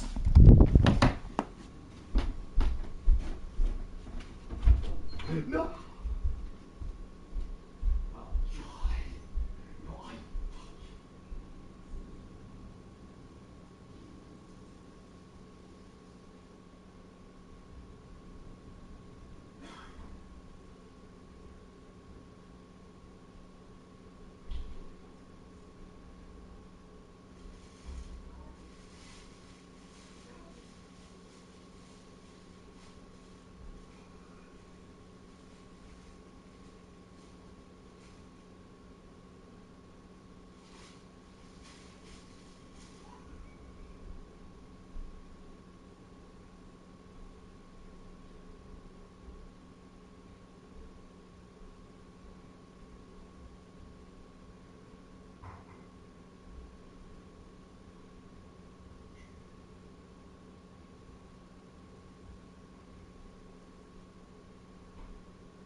back.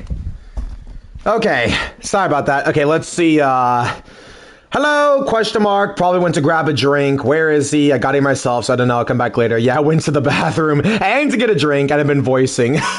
Yeah, so, dang it. That was an awkward time for me to go away. No one got to see me. I already saved. Whatever.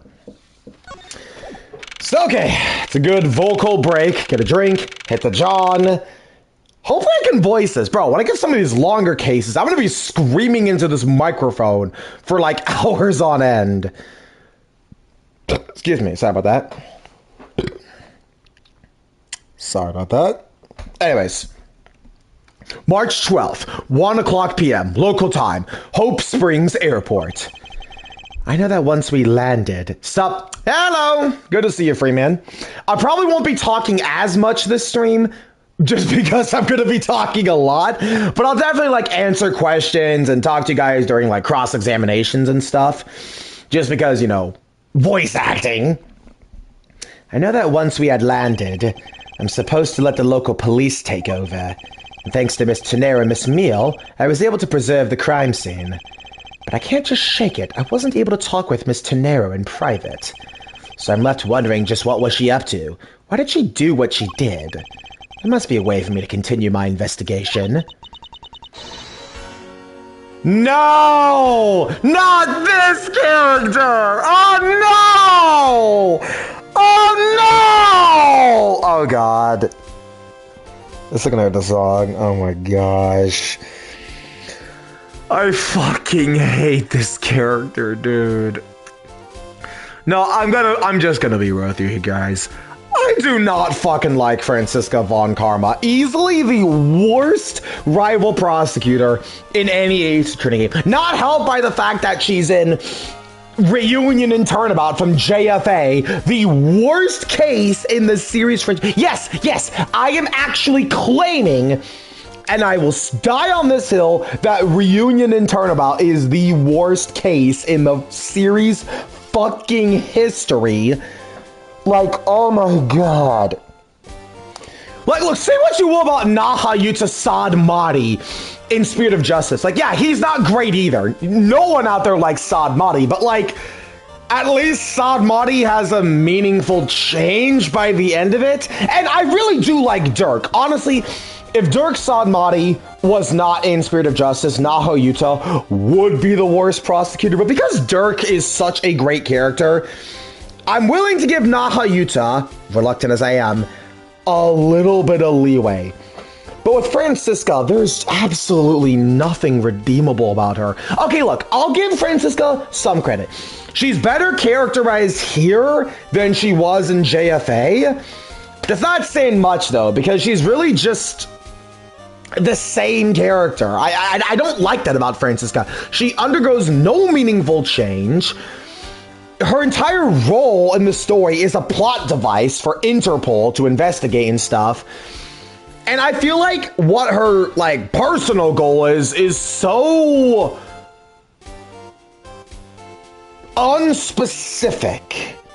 Like, on one hand, she wants to get back at Phoenix, but she also wants to get back at Edgeworth, but she also cares. I don't get it. Franziska is a character that I just, for the love of me, no matter how many times I play these games, I cannot get behind her. Ugh. Anyways, whatever. How do I voice her, though? She's got like a very bitchy voice. I need to think of how do I voice her. I've been expecting you, Miles Edgeworth. Fuck you! Franziska, I thought you were still in Germany. I go where I am needed. And wherever there are criminals to be caught. Seems to be— shut up! No, bro. You're simping for Franziska. Oh my god. Freeman, you got some real problems if you're simping for this girl. Wait, hold on. Ah, it doesn't say her age yet. Damn it, I can't pull out the allegation card. Oh, you're right. Fuck, I can't do a good German accent. Oh, fuck.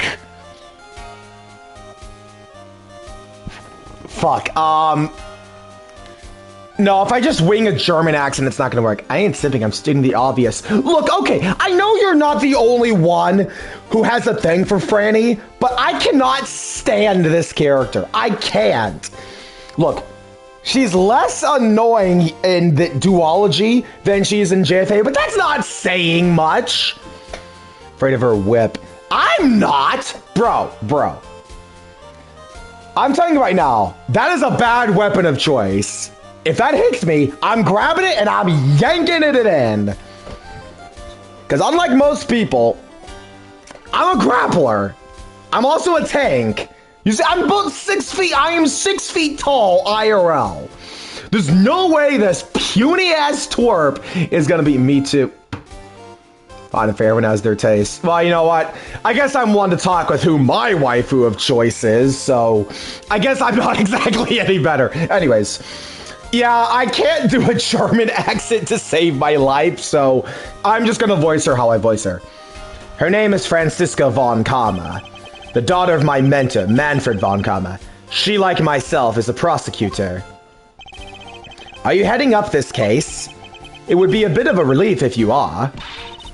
Don't you dare try to flatter me, Miles Edgeworth. I'm placing you under arrest. What? It's quite frustrating, actually. I'd hoped to exact my revenge on you in a different venue. But I'll have to take what I can get. I never thought I'd see the day when a disciple of the House of Von Karma would become a criminal. Have you no shame? Wait! It'll also be a misunderstanding. I didn't kill the victim. A misunderstanding? I heard all about the murder over the police radio from the captain himself. You waited for the victim on the first floor and then beat him to death. Franziska, do you honestly believe that I killed a man? I suppose I should reserve judgment until after I've investigated this for myself. I can put your arrest on hold until then. That's as it should be. Ha! I don't need a lecture on how to perform my duties from you of all people. To be perfect in every way, the fulfillment of that creed alone is all that I strive for. Well, I have my own creed, which I must fulfill, so why don't we solve this together? I have to get going. The crime scene awaits. Don't you dare leave town. Trust me, I had no intention of. Detective Gumshoe! Yes, sir! Too slow. No! Listen up. I'm leaving you in charge of watching this man. Don't mess up. Understand? Mr. Edgeworth? I'm supposed to guard him? A simple yes or no. Oh, that's Francisco. Whoops. A simple yes or no, detective. Ah! Yes, sir! Understood, sir! You just leave it to me! Miles Edgeworth, if you interfere with my investigation, I'll arrest you on the spot. Are we clear? Now then, if you'll excuse me. That's the thing, she's not a villain. She's just a bitch. But, you know, I guess not every villain is a bitch and not every bitch is a villain. I'm coining that from now on, by the way. Just not every villain is a bitch and not every bitch is a villain. That actually is kind of a snarky phrase from my... Good to see you again, Mr. Edgeworth, sir. Boy, am I glad to see you're okay. Thank you, detective. I believe in you, sir. You can lean on me. I'll get you through this. I have to admit, I'm a bit curious as to what Franziska's up to. Maybe I should ask the good detective. Very well. In that case, I have a few questions for you. Hey, at least our old pal Dick Gumshoe's on our side. Honestly, I gotta say right now, we need more people who are like Dick Gumshoe. He might be a little bit of a dumb bloke, but you know what? He's our dumb bloke.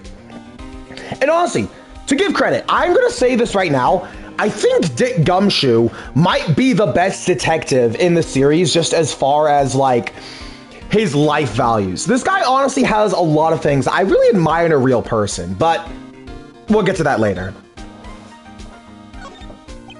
So, how is the initial investigation going? We just shipped the body off to coroner's office. And we're taking statements now, sir. That sounds like Franziska. She was always good at quick responses to a case. I'll say she was, a little too quick, sir. Coming right. Yeah, about that, Peyton. Yeah, so... Here's the annoying thing about Franziska von Karma. Because she's not evil, she's not. She never really undergoes a meaningful change. There's never a moment where Franziska learns the lesson. So, very aggravatingly, across these games, Franziska just remains the same bitchy character we know her for. A lot like how Sailor Uranus and Neptune were portrayed in the 90s Sailor Moon. I mean, okay, they did learn the lesson, I guess, but they still were just very bitchy characters by the end of it. And that's the problem with Franziska, is that, like, there's not a moment of clarity. Like, are there times where Franziska helps? Yes, there are. I'm not going to deny it, but I feel like Franziska herself never undergoes a meaningful character arc or change. It makes those times where Franziska does help harder to appreciate because you know she's going to go back to being a bitch in the next couple of cases. And, like, there's not enough characters who play off of Franziska in a way that actually challenges her. That's another problem I have. There's no character outside of Phoenix and one detective you meet in this game who actually managed to give Franziska a challenge. Not on my case, lol. Man. I'll tell you right now. That's another issue I have with Franny is that, like, I feel like this could work. Have kind of that jerk character you put up with. But it would work better if there were other characters who, like, had the edge over Franziska. That's why I love Detective Bad so much, and by extension Phoenix. Franziska's, like, they don't let Franziska have her way. I really admire that, but there's too many characters who just don't challenge Franziska. That's what really gets me. So ultimately, all of Franziska's character interactions boil down to the same thing. Whip this side character, whip that side character, talk about being perfect, foolish fools, a fool who does foolhardy things. That's the problem. Franziska, all of her appearances boil down to the same thing. So her characterization is one note. There's not really an arc for her. Her use in the story is a plot device to give you investigation, because, you know, Interpol.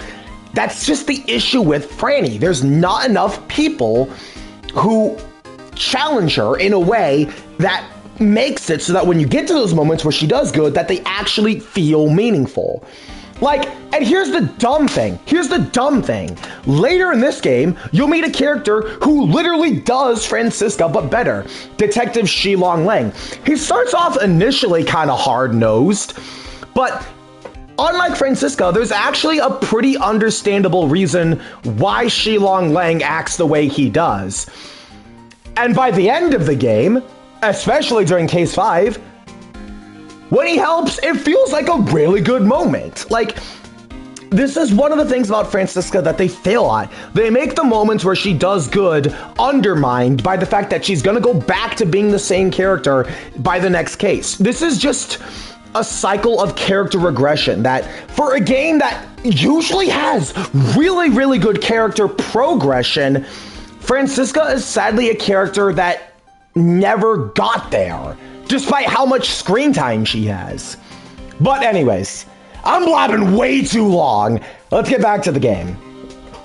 I'd say she was, a little too quick, sir. Oh, how so? I rushed on us over as soon as I got word of the affair, sir. But somehow, when I got here, Miss Von Karma was already here barking out orders at everyone. It's kind of creepy. As though she knew there had been a murder or something. And come in advance to wait for your flight's arrival. That is sort of odd. She did show up rather quickly and out of the blue. Plus, I still don't know why she's here in America.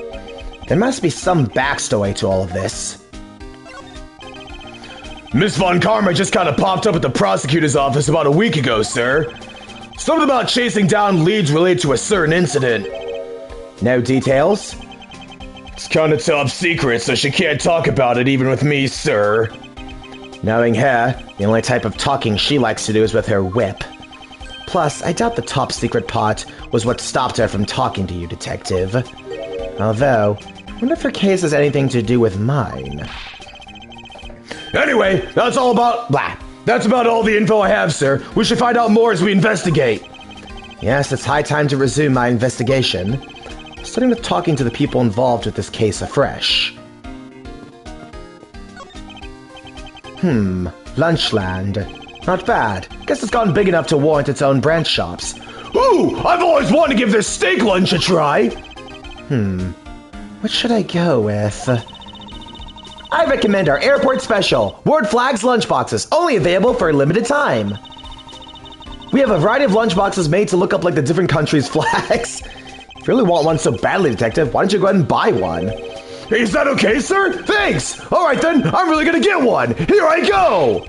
Excuse me, miss, I'll take a Star-Spangled Banner lunchbox, please! I hope he's aware that's the most expensive one on the menu. Makes sense, the American one would be the most expensive one. This man was in first class with me. He was quite shaken up by the whole affair.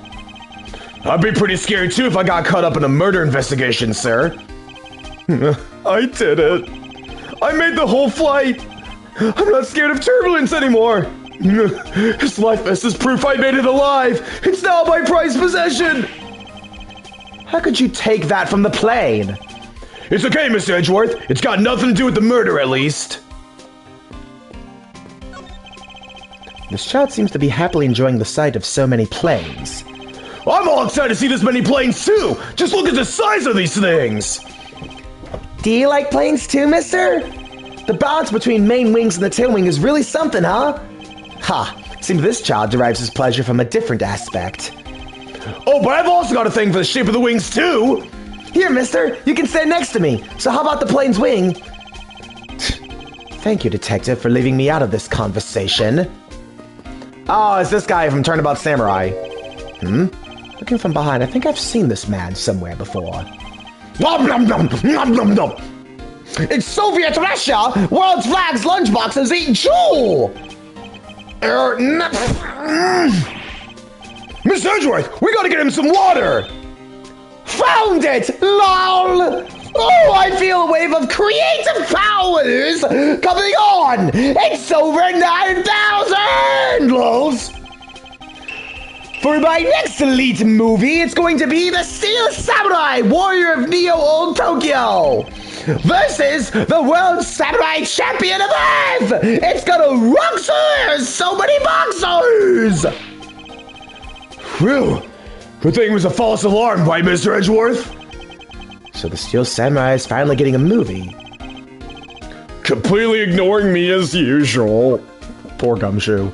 Wait, what's left to talk about? I talked to everyone here. Window? What a view of the planes preparing for takeoff. I want to ride a plane someday and go overseas. Have you never been to another country before, Detective? Nope, not yet, sir. I don't even have a passport. But I've been saving up for that eventual someday. A penny a day to be precise. At that rate, he won't be making any trips until well after retirement. Can't believe there's no one manning the counter when a murder has just occurred. Relax, Mr. Edgeworth. I'm here. I'll make sure nothing else happens. You are precisely why I can't relax. Edgeworth! Oh. I can just... So that was just a waste of time voicing all that. God damn it! March 12th, 1:37 p.m. Flight G390, second floor, first class. So, you must be the captain. Why, yes. Yes, I am. And who might you be? I am the prodigy prosecutor, Francisca Von Karma, and I have a few questions for you. Don't you dare, Captain, getting friendly with, another woman. I'll, never forgive you if you do.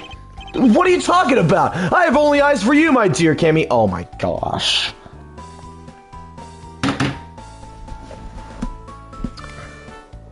Lovebirds!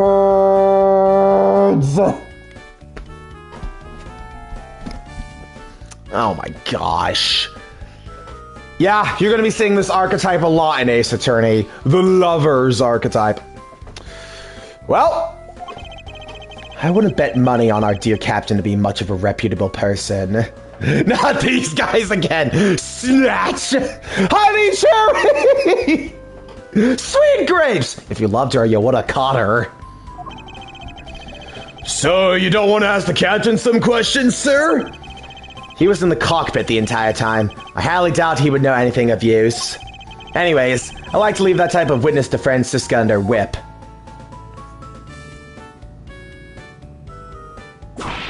Ah! Well, yeah, I don't like Francisca. If I haven't made that blatantly clear, I don't like this character. Honestly, might be in contention for my least favorite Ace Attorney character. I know there's other Ace Attorney characters who might be more hateable or more badly written, but usually those are like one-offs or case-specific. As far as recurring characters go, Francisco's pretty low on the record of recurring characters. Anyways. March 12th, 1:40 p.m. Flight G390, first floor lounge. Yuri would beat her ass. Well, I mean, when you have a gun versus a whip, range is probably going to be taking the W there. But again, this is not a story about fighting. It's about getting to the truth. Now see here! Ah! Sorry! I'm sorry! How long do you intend to hold me? Is it possible for me to be... Need to get this voice again. It is impossible for me to be the criminal I told you! Mr. LeBlanc? Oh, it's you! Tell this man to stop stopping me from going! Time is money! I don't even have 1 second of wasteful time to spend! Can I talk? Thank you. Did you finish taking his statement yet? Yup, all done, sir. I do not concern if you're done... I do not concern if you're not done examining the cargo hold. I want my cargo back. If you make a single scratch on my art, you will pay. Art? What sort of art? Mr. LeBlanc is an art dealer, so he's got a bunch of artwork down in the cargo hold, sir. There's practically a mountain of them, large and small. From folk costumes to stone statues, I sell all kinds of arts. Folk costumes? Speaking of which, Mr. LeBlanc's hat kind of looks like that other piece of cloth.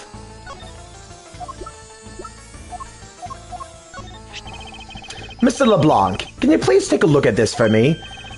Oh, it's a Borginian cloth! As I suspected, your hat is made of the same material, I suppose. Why, yes, of course! This fabric is so famous, orders come from overseas for more! Then, this is the cargo you were talking about earlier. No! My cargo this time is much many gigantic! You, detective, when can I have my cargo moved? You can get your cargo when we're done investigating, pal. The stubbornness of you police! It is no good! And it's no good that attendant refuses to exit the attendance room, too! That attendant? What if he's talking about Miss Tenero? What do you mean by that attendant, Mr. LeBlanc? She was taken into the attendance room for her interview! And then they still have not come out! They make no sign of coming out either! I was finished with my own interview much earlier, quicker than her! Why is Miss Tenero's interview the only one that's taking up so much time? Miles Edgeworth, you were given free rein to examine the plane, weren't you? Yes, I was able to obtain the cooperation of the flight attendants. Speaking of attendants, I'd like to speak with Miss Tenero. I wonder if you might grant me permission to enter the flight attendant's room. Before I do, you still have to clear up a few issues surrounding your own circumstances. I understand. You may have tricked those attendants with your sophisticated talking, but you can't pull the wool over my eyes, Miles Edgeworth. See, now here is where I'd be like Zinc LeBlanc. Stop wasting my time, Freddy! Anyways, Francisca's logic. Let's not complicate things and go with the most obvious conclusion. The scene of the crime was here in this very lounge, where the body was discovered. from the time the victim was seen calling for an attendant until his body was found, the only person in this lounge the entire time was you, Miles Edgeworth. This unmistakably makes you the likeliest suspect. The likeliest suspect, Francisca? Do you have a problem with that?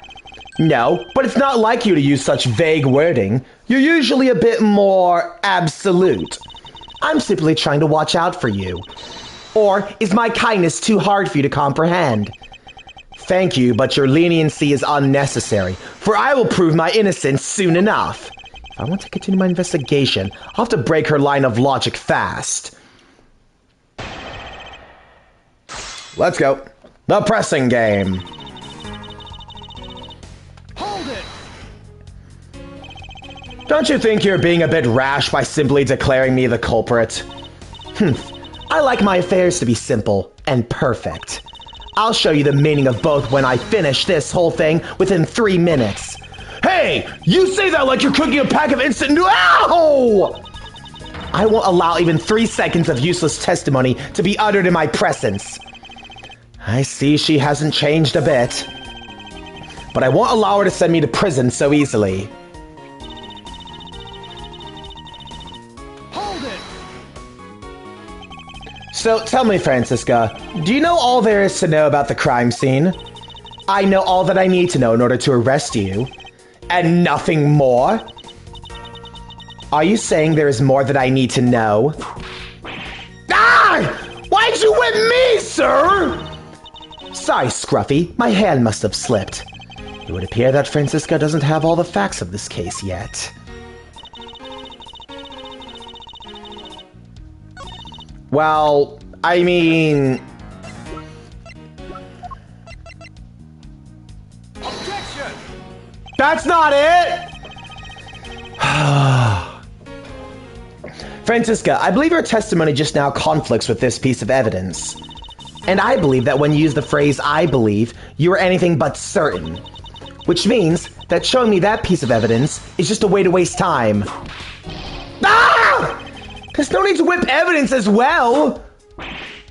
Ow! Why'd you whip me too, sir? One more victim besides myself and the evidence to add to the pile. Oh my gosh. Hold it! What do you mean by seen? Please stop pretending like you don't know. It's insulting. Obviously, I'm talking about how Mr. Hicks was seen calling for an attendant at 5 a.m. And then, from the time after that, the call until the body was found. This fucking bitch, man. I hate her so much! While it's true that I was in the lounge the whole time, that fact alone does not make me the criminal. Ha! We'll see about that at the conclusion of this investigation. However, there's one thing that even you must admit at this time. Hold it!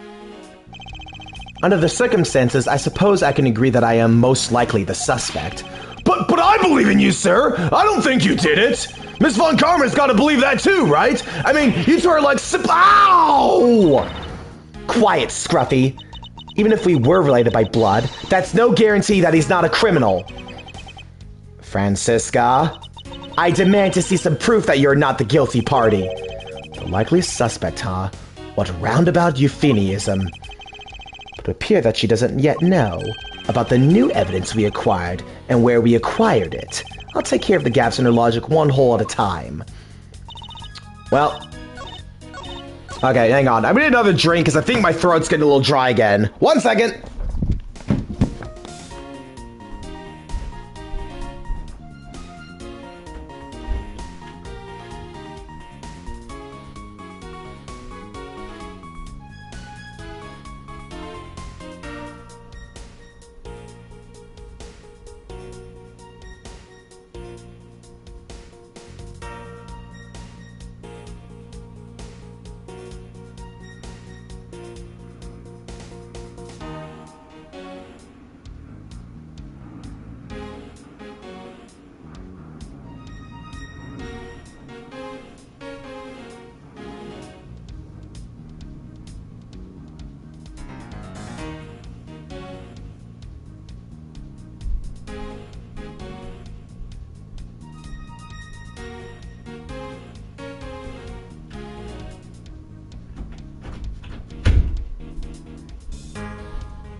Okay, we're back. Sorry about that. That's right. I'm kind of stupid. I should have presented the fucking suitcase, not the bloody cloth. Objection! Yep. Music goes away and the health bar goes away. That's how you know you got it right. It would appear that you do not have all the information you needed after all. And what does that mean? I found a nice piece of evidence just before I was forced to stop investigating. A piece that proves the body was moved to a different location. This killer used this suitcase to move the victim's body, meaning that the real scene of the crime is not this lounge at all. Now, who's the one rashly jumping to conclusions? Excuse me? All you do is find this piece of cloth inside the suitcase. That doesn't prove the body was moved. It could be that the killer simply chose that suitcase as a good place to hide the cloth. I expected you would come to that conclusion. It would seem I can't escape that easily. You should know better than that. Von Karma is perfect in every way.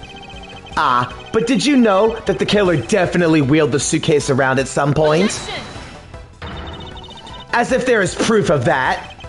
Where's the proof the suitcase was moved around? Well, I mean, look, there's a trail right there. Come on. You're telling me you didn't notice this. Take that! The spilled grape juice in front of the elevator? Yes, and I'd like to draw your attention to this area here. Dude! This mark here, wouldn't you say it looks suspiciously like tracks from two wheels? I suppose. Further, there's also grape juice residue in the wheels of the suitcase. This means that the suitcase containing the victim's body definitely passed through here. I suppose this means that the killer did move the victim's body from somewhere else. I'm glad you've come to your senses. Not so fast. This still doesn't put you in the clear, not by a long shot. Stop wasting time, you idiot! Francisca's Logic Part 2. You prepared yourself and acquired the piggy bank before the plane hit that turbulence. Really? Really, Franny? Is this what we're doing now? And then you waited for the victim in the lounge when you beat him to death. Then, while you're in the elevator with the victim's body stuffed into the suitcase, the plane hit that patch of turbulence and out through the body within the suitcase. With no way out, you hastily put the suitcase back where you had taken it from and pretended to be the discoverer of the body. Franny, come on. Not a bad bit of logic for something you thought of on the fly. Just what are you insinuating? Then I will show you exactly how flawed your logic is. No matter how strong of a face you put on, not even you can hide your fears from me. I'll expose those flaws in your logic in one fell swoop. Did I miss any chat while I was, doing this? Say, yes? Nope. Okay, I'm wrong. Yes, I was wrong then. Okay.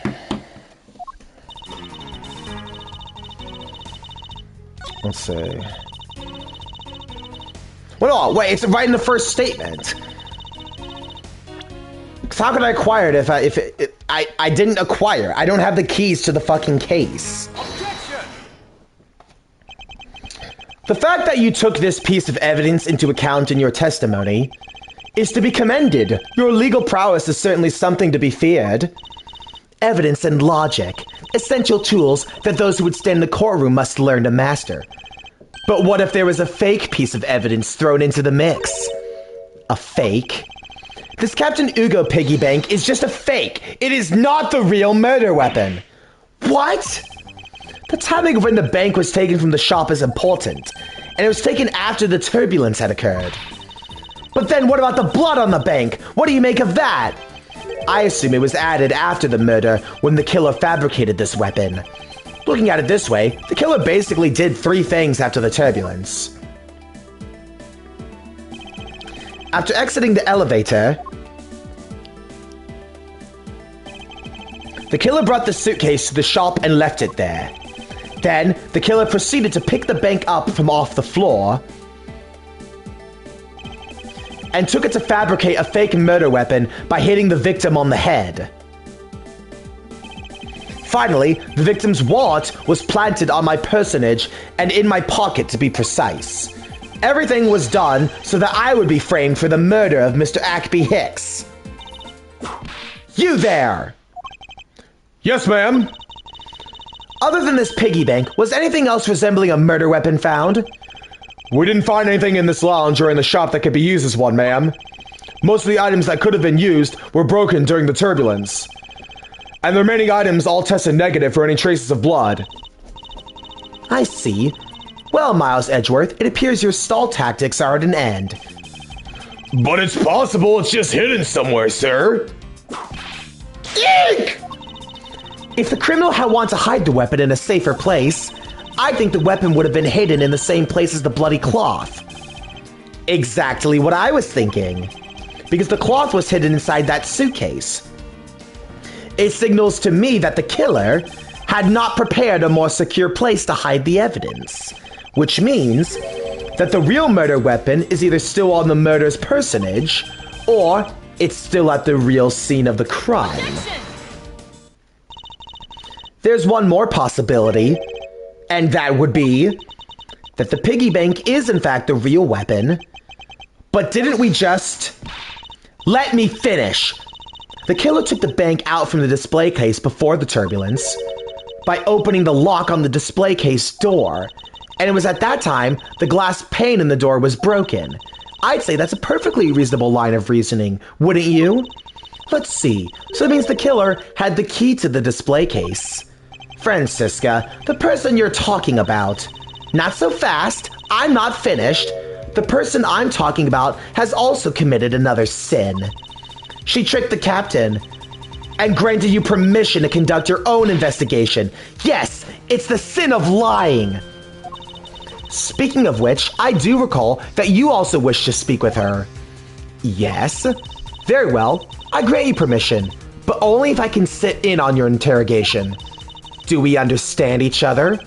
I have no intention of interrogating her, but you're welcome to accompany me if you so wish. Miss Tenero's in the flight attendant's room. Let's move.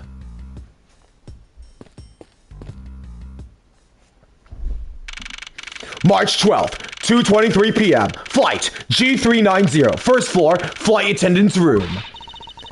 So, you're the one that poked around inside this plane without the captain's permission.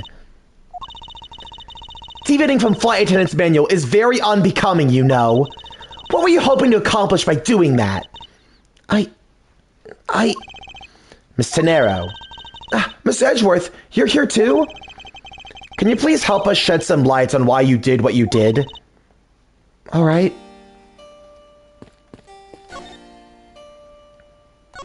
Why did you lie about receiving the captain's permission like that? Because I didn't think I'd be able to get his permission. What do you mean? The captain, he only has ears for Cammy. I spoke with the captain a little earlier myself. He definitely seems to be rather taken with Miss Meal. Yes, and on top of that, I had mistakenly accused Mr. Edgeworth of being the killer. I wanted to make amends. In that case, please allow me to thank you for what you did. Thanks to you, I was able to clear myself of all charges. Really? You're able to prove your innocence? Oh, thank goodness. Miss Tenero, is it? There's one more thing I'd like to ask you. You were in the in-flight shop just before the turbulence, weren't you?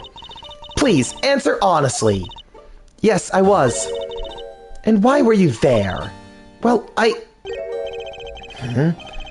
the sudden hesitation? Francisco seems to have struck a nerve. All I did was go check up on the shop like I always do. You're saying it was for work then? Yes, I'm in charge of the shop, so I have to keep an eye on it. I don't have any reason to go there otherwise. After your visit to the shop, you paid a visit to this room, correct? Yes, I came back to freshen up and adjust my makeup. I'm sorry, but there isn't much else to tell. Miss Chanel claims to have no reason other than duty to go to the shop. But is that all there is to it? Maybe we should ask her about that thing. If you could please take a look at this for me, Miss Tenero. Oh, That suitcase. Yes, about this suitcase. You're the one who designed it, correct? And I think I figured something else out about it. This suitcase is the reason you went to the shop, isn't it?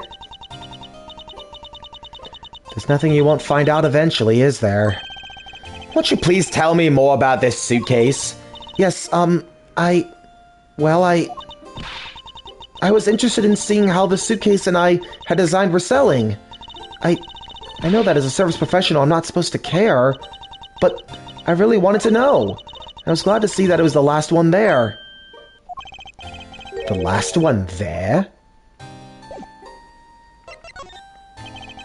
So you're saying, Miss Tenera, that the suitcase in question was the last one? Yes, they're just so popular, they're practically flying off the shelves. That's not exactly the impression I got. The one in the shop is most definitely the last one. Well, we're currently looking at that suitcase. Really? Then I guess we sold all of them. Thank you very much for taking the last one. I didn't say anything about buying it. Then say you'll buy it. I'm sorry, I can't. But why? I think you'll go great with your complexion, Mr. Edgeworth. It really suits you. I guarantee it personally as a service professional. Well, that is... How should I put this? It's hideous. What? Jeez. Could have at least misdirected the conversation back to the investigation. Maybe that was a bit too direct. You think! You think! Oh, you think! Moving on. My issue with the suitcase isn't the design, it's the number of them remaining. Remaining? There were 2 suitcases in the in-flight shop when I investigated it. 2? But that's impossible. I'm sure there was only 1. Looks like her story has generated quite the contradiction. When I left the shop, I'm positive there was only 1 suitcase left. Something is amiss here. What could be the meaning of this inconsistency? By the way, Miss Tenero, what is one of those suitcases doing here? That's... I thought you said there was only 1 left. That one is, it's mine. I've used it for a very long time now. She used it for a long time? I think not. Miss Tenero, I'd appreciate it if you wouldn't lie to me. Excuse me? I don't believe for even 1 second that you've used this for a very long time. It still has the price tag on it. What proves that this hasn't been used for nearly as long as Miss Tenero says? Well, there you go. Take that! Tell me, Miss Tenero, is it also your habit to keep the price tag pristine on your suitcase? Ah! What is the meaning of this? Why would you lie about a suitcase?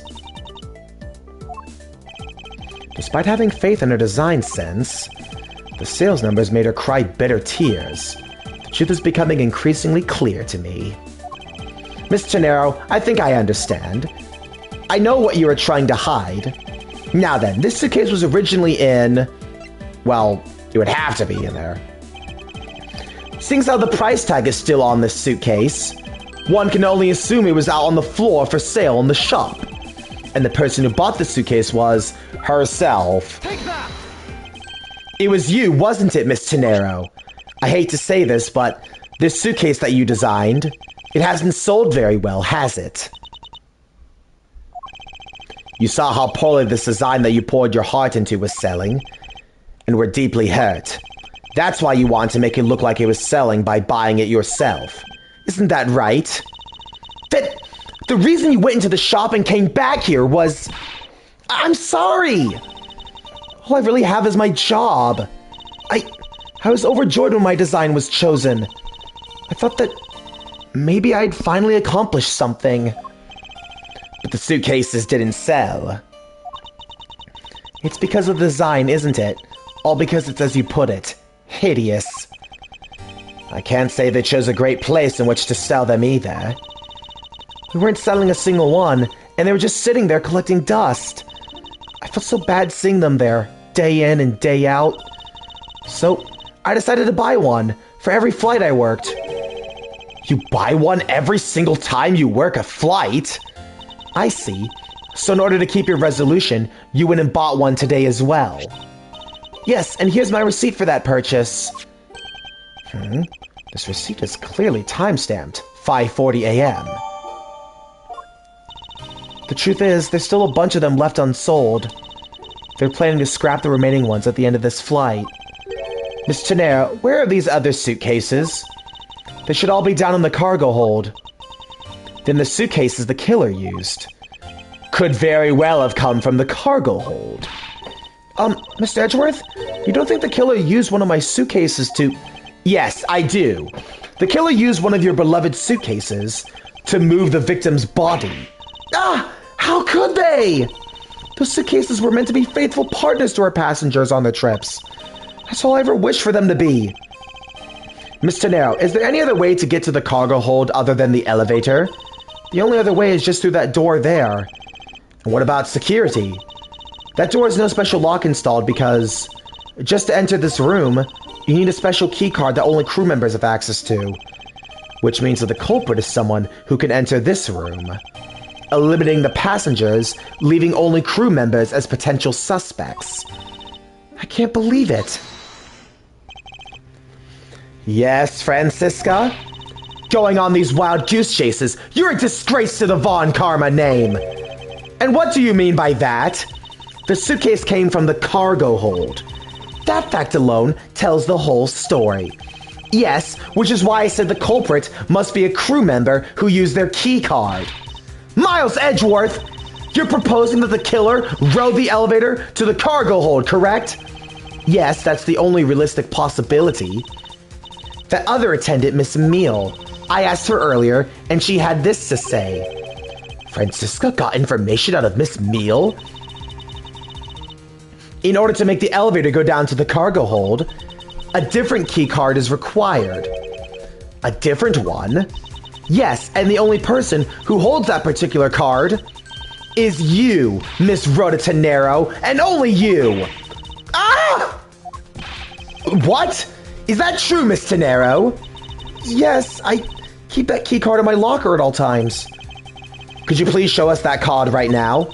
Yes, hold on. I don't believe it! What's wrong? The key card, it's gone! Haha, very clever. Pretending that your card was stolen when in fact you're just trying to hide it from us. You've really thought this through. Wait, it's not like that! You can tell us all about what it's like down at the station. Officer, arrest this woman. Yes, ma'am. Mr. Edgeworth!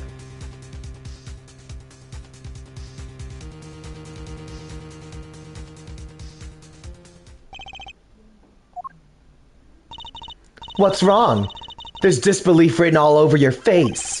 Francisca, I know that you're the lead investigator on this case, however... Hold it! Don't even think about wasting any more of my time! You know the rules as well as I do. Evidence speaks louder than words. Even if this isn't a courtroom, that basic tenet still applies. I intend to investigate the cargo hold now.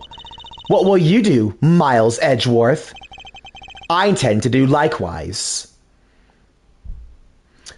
Now for the last part of the case, I believe. See, this is why I don't like Francisca, bro! This fucking idiot just jumps to conclusions because she wants to be perfect. Ah! March 12th, 2:52 p.m. Flight G3... Yeah, G390, lower deck, cargo hold. Whoa, so this is the cargo hold, huh? It's so big!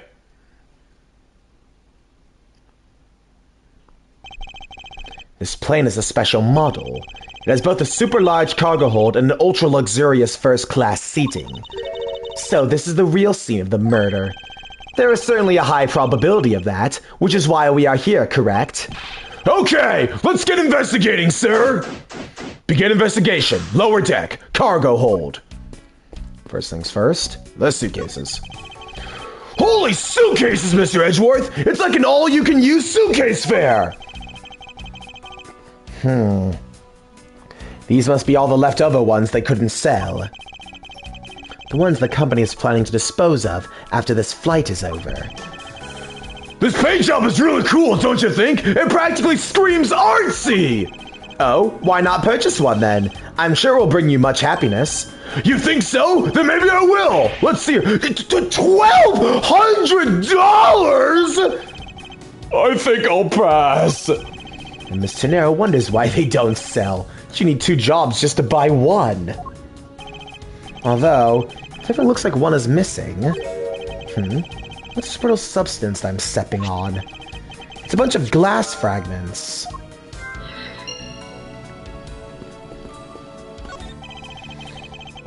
Keeping track of this many pieces of cargo must be very taxing on the cargo crew.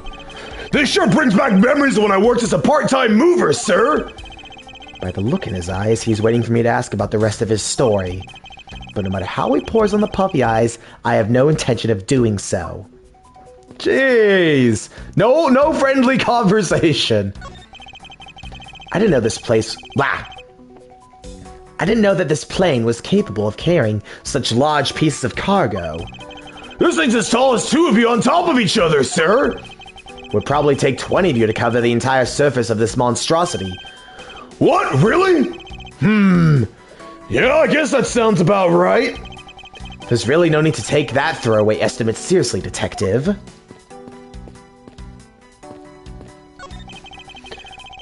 Hey, what's with the suitcase, pal? This is what the victim checked in, sir. So this suitcase belonged to Mr. Hicks. I don't think we'd mind if we had a closer look.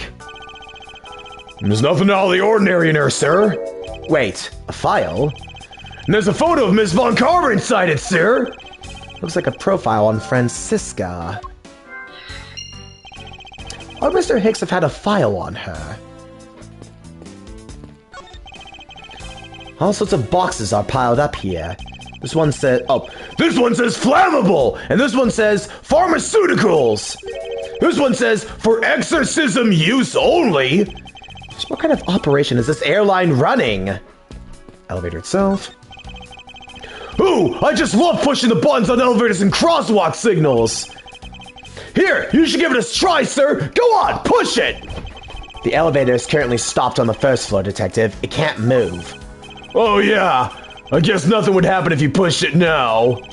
Well, nothing would happen normally anyway without the special key card. Both the door to the attendant's room and the elevator's control panels require a key card, which makes it impossible for a passenger to come down here. Okay, nothing down here. Because I do remember how this part of the case goes. Okay, hang on.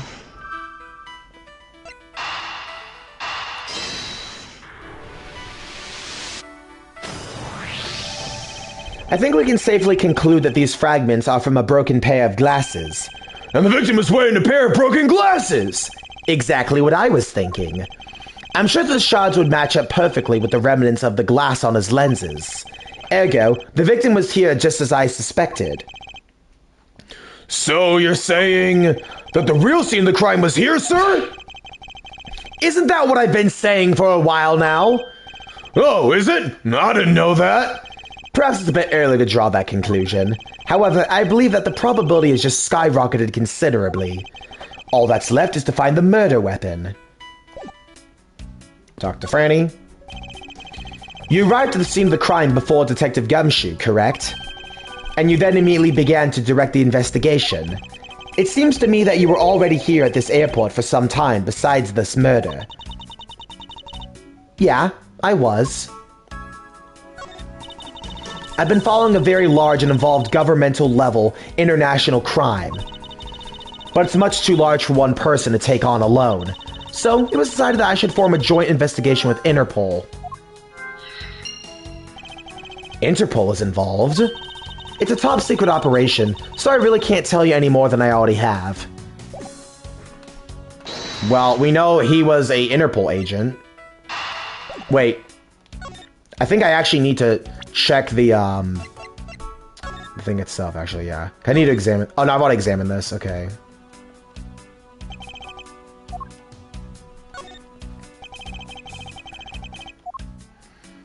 Okay. Thought for a second maybe... I remember you have to sometimes physically investigate some pieces, but that might not be the case here. I think I can just connect the logic dots. Let's see. Yep, okay. Now, why would Mr. Hicks have documents profiling Francisca? Oh, I know! I bet he's a big fan of Miss Von Karma, sir. No! Not him, too! First Freeman, now Mr. Agby Hicks? What has this world come to? Anyways. Francisca said that she had came to this airport as part of an Interpol investigation. Oh, maybe Mr. Hicks heard she was coming and he followed her here. Detective, I think it's more likely that Mr. Hicks was in fact an Interpol agent. I think Francisca has some explaining to do. You came to this airport to rendezvous with the victim, didn't you? Nonsense! What are you talking about? We found this profile detailing information about you in the victim's luggage. I suppose it was prepared for him so he could recognize you when he landed. Which makes him not Mr. Hicks, but rather Interpol Agent Hicks. Isn't that correct? I should have known you'd figured it out, Miles. But it looks like they got to him first. So you really did receive an Interpol agent then? Yeah. Agent Hicks was on the trail of a very large international smuggling ring. He went undercover to investigate this crime. And it was I who put him on this case. I was supposed to receive a call from him on a cell phone once he landed. I never expected to receive a call about his murder instead. I think we have a pretty definitive evidence that Agent Hicks came down here to the cargo hold. But what was he doing down here, sir? There's nothing but luggage. Oh, I get it. Maybe he forgot something in his suitcase and came down to get it. Ow! Agent Hicks came down here for a work-related reason, of course. That much I'm sure. Yes, I'm sure he was here to investigate the smuggling operation he was observing. Francisca, do you know exactly how he intended to pursue his investigation? No. Unfortunately, I was going to find out from him after he landed. I see. But this raises another question. A normal passenger can't access the cargo hold on their own. Agent Hicks must have identified himself to a member of the crew and entered the cargo hold with that person who let him in. Yes, and then he was murdered here. These glass fragments on his broken glasses are a testament to that. And then the killer put Agent Hicks into one of the spare suitcases, and they entered the elevator. But while they were riding it up, the plane hit that patch of turbulence. Because of the intense shaking, the suitcase popped open and Agent Hicks' body flew out. At the same time, his wallet fell out of his pocket, spilling its contents everywhere. Which explains why there was money scattered all over the elevator floor. Investigation complete. Get my health back, excellent. I think it's pretty easy to say who the culprit is at this stage. What? Really, sir? I know what you're thinking, Miles Edgeworth. But the killer can be none other than Miss Rhoda Tenero. Definitive evidence. If it was a crew member, any of them could have shown Agent Hicks the cargo hold. But the point to keep in mind is that the keycard allows the elevator to come in down here. The only person with such high-level access is Miss Rhoda Tenero. I'd say that's a pretty decisive piece of information, wouldn't you? Now, I know what she's trying to say, but I'm not certain it's as simple as that. Let's see now.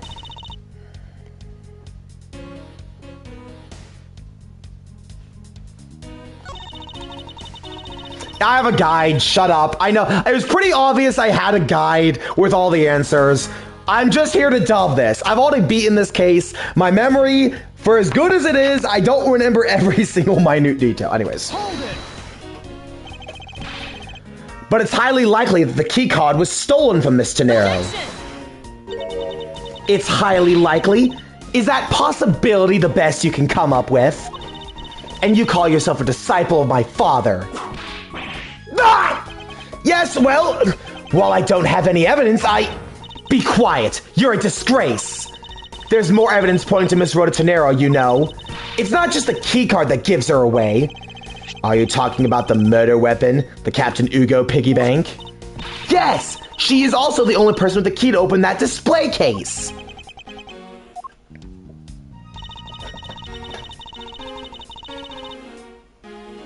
Hold it!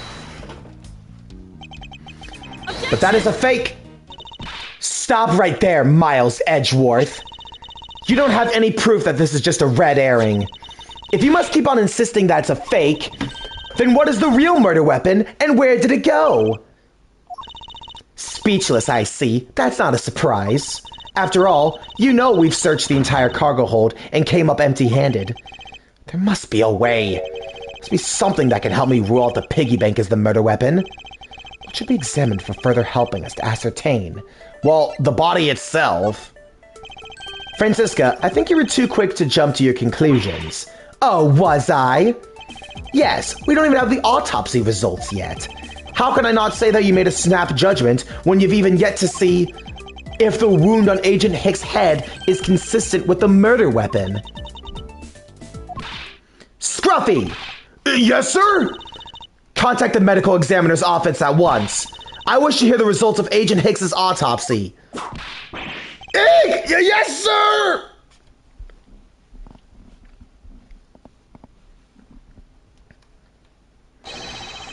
We got a big problem, Mr. Edgeworth, sir!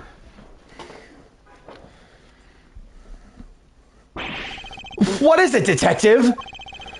They're still doing the autopsy, but they said they already know this one thing for sure. Report, now! The docs... yeah, that's gonna be something you'll have a habit of seeing. The doc said that it's one of the You just slow down again. The doc said it's just one giant bruise from a beating from his shoulder down to his mid-back. From the victim's shoulder to his mid-back? He was beaten over such a wide area? Well, I'd say maybe it's a sign the killer had a grudge against Agent Hicks. It wasn't just his head. The killer went all out and hit him multiple times, sir. Scruffy, what is had a grudge against Agent Hicks supposed to mean? Well, that's, Was the wound on the victim's head consistent with the murder weapon, Detective? Oh, well, they said they were still looking into that, sir. You're completely useless. Yow! Sir, I told you already, you can't go down there. No! You remove yourself from my way! What is all that racket? My luggage! My cargo! They're mine, and I demand you return them to me! We're still investigating the cargo hold. Please understand and have a little patience. I suppose there's no other choice then. Finally, I think he... Hey, what are you... You have left me no choice but to use strong force. Ah! You won't get past me! This is... Wait! Excuse me. Wait, that's it! So that's what this whole thing has been about. Further, there's the matter of the key to the display case that held the murderous bank. After all, you know that we searched the entire cargo hold and came up completely empty-handed. The doc said it's one giant bruise from a beating from his shoulder down to his mid-back. Logic time! Hang on. There's no way they hit him multiple times with that. No way someone just hammered it. No way someone meat grinded it. Allegedly, the killer struck the victim many times over, which is why there's extensive bruising over such a wide area. But is that really the correct conclusion to draw from the evidence? The bruise from his shoulder to the middle of his back is one continuous mark, which is more suggestive of a single blow to the back. If that's the case, then the piggy bank is much too small to have caused that. Therefore, the murder weapon must be something far bigger.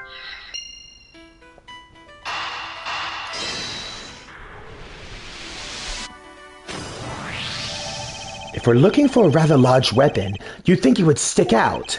But so far, we haven't found anything that resembles a weapon of any sort. Perhaps Just perhaps it's something we all overlooked from the very beginning. Because normally, it's too impossibly big to be taken into consideration. What was that all about? Was he trying to jump his way down here? Francisca! What? What do you want? I found it, Francisca. I found the real murder weapon. You did? He really jumped! We didn't realize it until now, but the answer's been right in front of us this whole time. He might be hurt! We should go check up on him, sirs! There's that pompous attitude of yours again. You should learn to drop that habit. This is coming from a prosecutor with a habit of whipping everyone she comes across. Anyway, if you really are a prosecutor, then you'll back yourself up with evidence. You two aren't listening at all, are you? Come on then, show me this real murder weapon you speak of. Not any evidence to show? I don't have any evidence to show you. Foolish reasoning for a foolish fool from a foolishly foolish fool meant to fool me. What do you mean by I don't have any evidence to show? Perhaps I should have phrased it as, that which caused Agent Hicks' death is incorporeal. Forgive me, but I do believe I figured out what the real cause of death was. Free fall! The victim fell from great height and subsequently died as a result. In other words, the real cause of death is free falling to the ground. He fell to his death? Yes, this is the only plausible possibility. The victim has extensive bruising on the back of his head and back. The only rational explanation for these injuries was that he fell to his death. But the murder happened inside this plane. I know. Are you claiming that there's some place in this plane from which you could have fallen from? As I said earlier, the answer's been right in front of us the entire time. You can't mean... Yes, I do. The victim fell from the top of the stairs in this very cargo hold. What? Then... We're in trouble! We may have a second death on our hands, sirs! Hey you! Tell me you aren't dead, pal! Quiet! Why are you screaming? He's alive! And there you have it, Miles Edgeworth. It's not possible that Agent Hex fell over the railing to his death. That man is living proof of that. I suppose it's true that it's not possible, given the current circumstances. The current circumstances? What is that supposed to mean? Suppose that large piece of cargo wasn't there at the time. What would have happened then? He would have been a Borginian pancake, that's for sure! I suppose that man over there still wouldn't be breathing. But the reality is the cargo box is there. So there's no point entertaining your wild hypothetical scenarios. It may be there now. But there's no proof that it was always there. Ha! As if there could have been a window of time when that giant box wasn't there. Ah, but there was. What? What can I use to show her that it's possible the box wasn't always there? Refueling! Take that! You refueled in the You refueled in the Republic of Zhangfa? Yes, this flight had a short layover in Zhangfa in order to refuel. But that wasn't the only reason for the layover. We also transferred some cargo. What if the box in question was only transferred onto the plane at that time? To further prove my point, let's take a look at what's next to the box in question. It's labeled Zhangfa. Oh. It's labeled Zhangfa Express! Correct, meaning it was loaded onto the plane in Zhangfa. Now, what if the box in question was also loaded at the same time? It would mean that the box was not here in the cargo hold during the Europe-Zhangfa leg of the flight, making a clear drop from which Agent Hicks could have fallen to his death entirely possible. Ah, but your theory is still very far-fetched. Then allow me a chance to prove how very likely my scenario is. My first order of business will be to examine that piece of cargo in more detail. Let's go.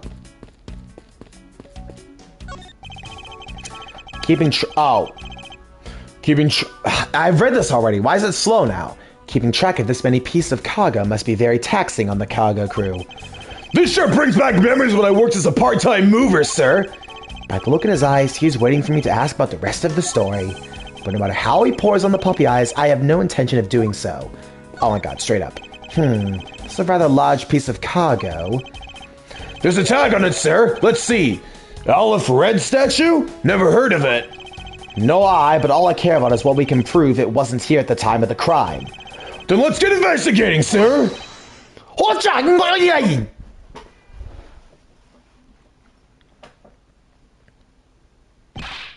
Look here! Don't go about touching my possessions without my permission!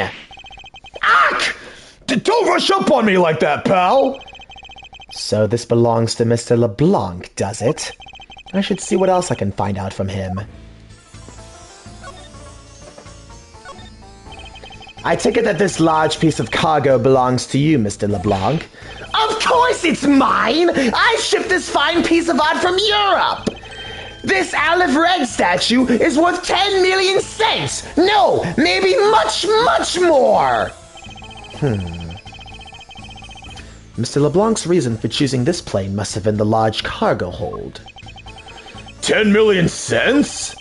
I suggest you stop trying to calculate how many packs of noodles that makes, Detective. Darn! How did you do that? Feel like you keep getting better and better at seeing right through me every year.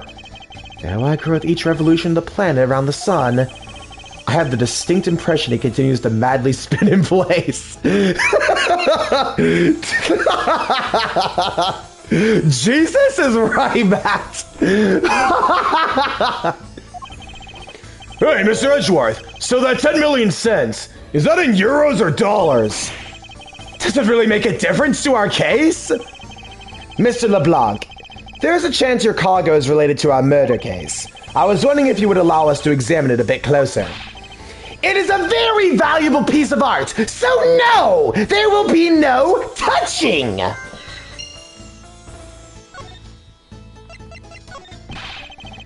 Oh. Why do you show me something of no value?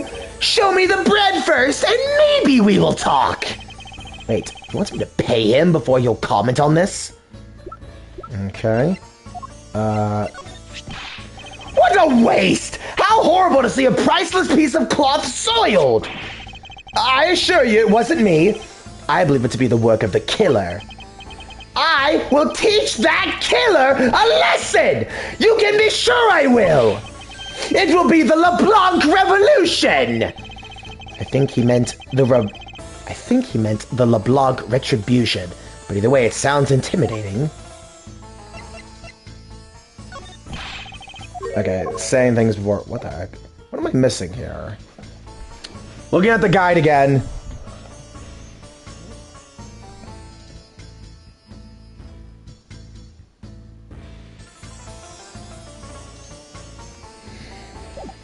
Logic. Silly me.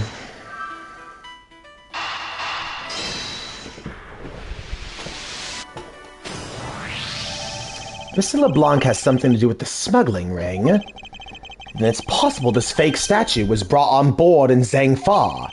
I think I need to question him a bit further. About your statue, Mr. LeBlanc. I wonder if it might be a fake. What? How dare you say my art is fake? I suspect that your statue might be the target of an international smuggling ring. Don't say such fantastical things! Those thieves would not dare! I have the certification of my cargo right here! Do you mean the cargo certification document? Mr. Zinc LeBlanc, why didn't you say so earlier? Please show it to us at once! I can't read this! What does it say? It says plain as day! The cargo was put onto the plane in Europe! And there you have it, Miles Edgeworth. Too bad for you. This statue was brought on board in Europe, just as it states in this certificate. No, that's... Which means that there never was a window of time in which the statue wasn't sitting there. I respectfully disagree. We can't discount the theory until I see the statue for myself. Then you can have your wish.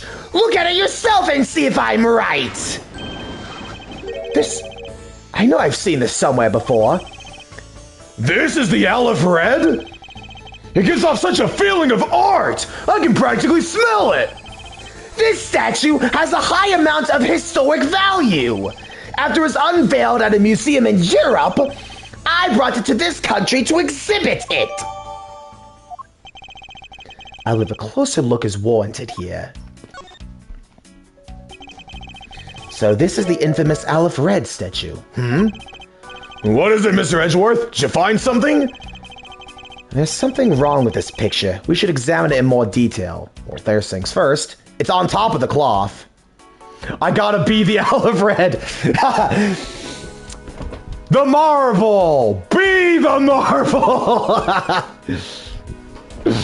Oh my gosh. What's this? The statue looks like it's stepping all over its neighbor's cloth cover. Kind of resembles its owner's attitude in a sense. Oh, good one, Gumshoe. You! What did you say just now? Further, my clothing's hem is not being stepped on by anyone. It's too expensive for me to allow that to happen. Please forgive the trespasses of my subordinate. Why should I forgive if the dress passes? Unless it's an expensive dress, you keep it! The leftover suitcases sit here lined up. 2 pretty neat rows. Too bad for Miss Tenero, but this design is unmarketable. Oh, why don't you sell them in an airport and have a bargain basement sale? Buy one, get one free.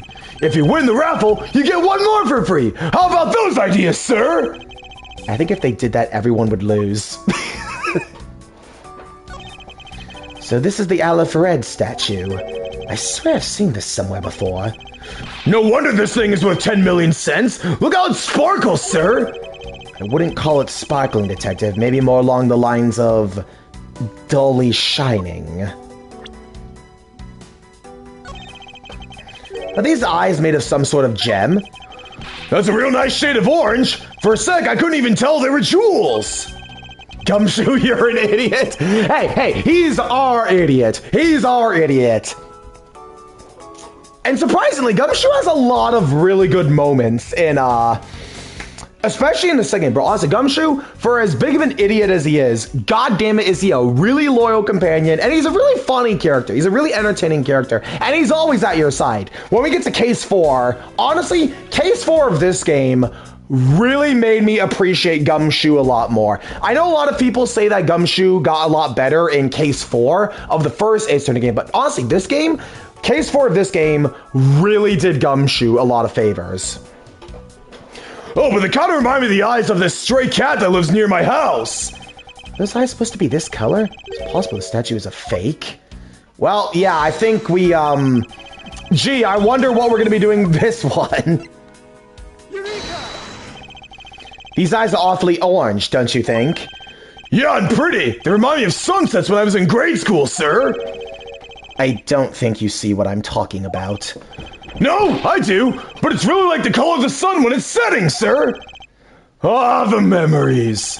I remember standing out in that field, spinning with my arms out until I fell ill. I don't care about sunsets. Focus, detective. What color are the eyes in this photo?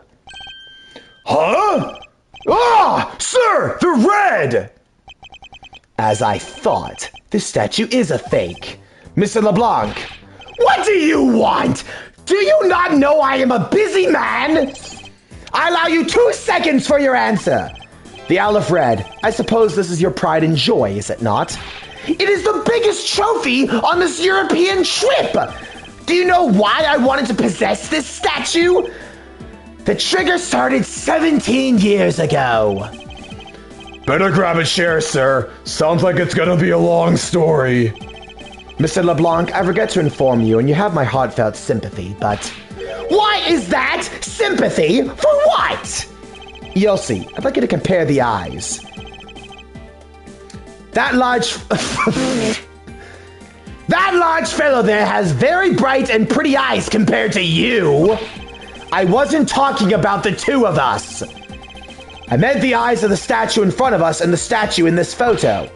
Why the sudden yelling? Now then, oh! Here's a photo of the statue on display at the museum in Europe! Now do you see, Mr. LeBlanc? The statue before us is a fake. A fake! I believe further examination will be required. Now that we have confirmed that this is indeed a fake, there must be some sort of proof that this was brought on board in Zhang Fa, and I will present to you evidence that will resolve the remaining contradiction.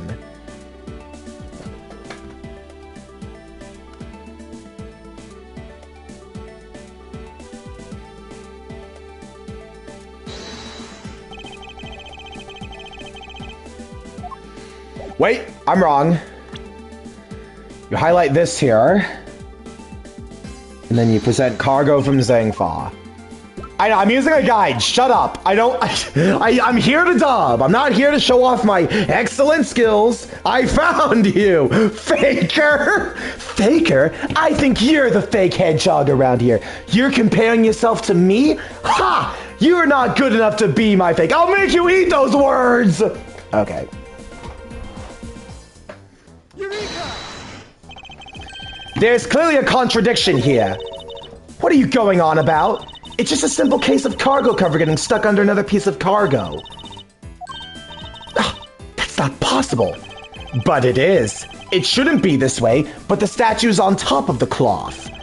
Supposing the neighboring piece of cargo was brought on board in Zhang Fa, there's no way that any part of it should wind up under something from Europe, which means that this fake statue was smuggled on board in Zhang Fa. But then what about the cargo certificate? Let me ask in return, what about Agent Hicks? Why did he come down here in the middle of the flight? There's only one reason to why, to secure proof of the smuggling activity on board this flight. So you say, but I don't believe he had to do that mid-flight. We could have just as easily inspected all of the cargo after the plane landed. That may be true, however, you have it backwards, Francisca. Sure, Agent Hicks could have waited until after the plane had landed, but he had a reason for coming down to the cargo hold. Suppose he had found the fake at the airport. It would have been after the swap had occurred. At that time, suspicion would naturally fall into the statue's owner, who would have had no way to prove that the statue was switched without his knowledge. Which means there is someone involved who is forging or modifying cargo certificates. True, for a smuggling ring, you would want something like that. I guess the victim knew the real version of this was gonna get nabbed, huh? Yes, while this photo could be seen as nothing more than a simple souvenir, it was in fact taken to be used as a reference document later on. Next, Agent Hicks had to secure proof that the smuggling had taken place. He came down here to take a picture of the cargo hold. A rather empty one at that, right before the fake statue could be loaded on board. A photo of the hold missing a valuable piece of cargo would have been proof enough. After that, all I had to do was hold on to Zhang Fa cargo crew and arrest the smuggler. Exactly. This only goes to prove my theory. If the statue was not in the cargo hold during Europe, Zhang Fa leg of the trip, there would have been enough height from which Agent Hicks could have fallen to his death. Officer! Move the statue immediately. I want a thorough examination of the floor underneath. Now! Miss Von Karma, I'm ready to report my findings. Go on. After moving the Aleph Red statue out of the way, we tested the area under with luminol, and there was a reaction.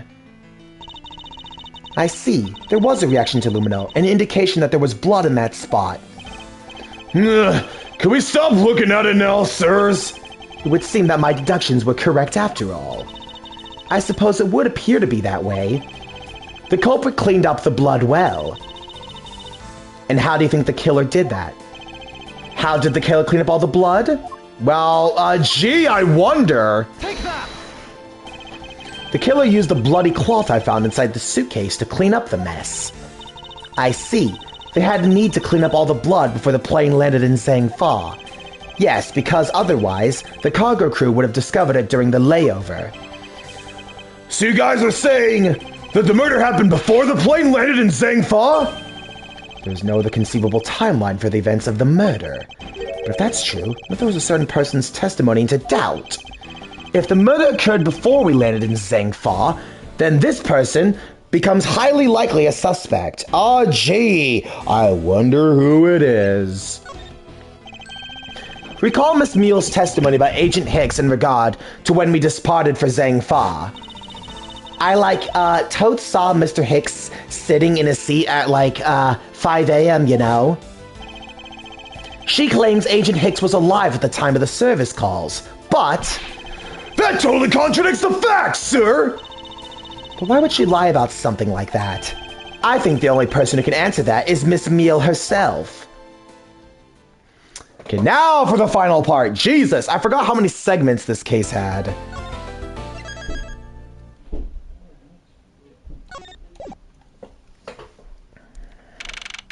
March 12th, 3:35 p.m. Flight G390, lower deck, cargo hold. Miss Meal. For our stream. Oh my god! 4 hours for case 2? Oh my god. Case 5 is gonna be half a day. Oh my gosh. I didn't know how much time passed! Okay, to be fair, I did have the Franny, I did take a stop to get my lunch during that long break. I also had the entire Francisca rant, so... Yeah, don't distract myself, because holy shit! Bro, the fact that an Ace Attorney case could potentially be longer than the Frenzied Flame 9-hour stream of of Elden Ring kind of scares me. Miss Meal, huh? Do you recall what you said earlier about when you answered some service calls as we were departing from Zhengfa? Huh? You said that Mr. Hicks was sitting at a seat at that time. However, that is simply not possible, because Mr. Hicks was dead long before we ever touched down in Zhengfa. Well, it's gonna be closer to 4 hours, Peyton, when we're done with this cross-examination. Huh? Miss Cammy Meal. Maybe I, didn't see what I thought I did? No one could make a mistake so large, Miss Meal. But I, make that kind of boo-boo, totes all the time. This is going nowhere. There must be a better way of resolving this contradiction. Very well, Miss Meal, if you please tell me about your alibi during the time span. From just before we were to land at 3 a.m. and 6 a.m. when the body was found. Are you telling me I'm, a suspect, Mr. Edgeworth?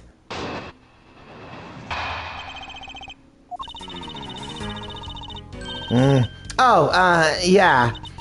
From, 3 to 4, I was, in the flight attendant's room all by, my, lonesome self.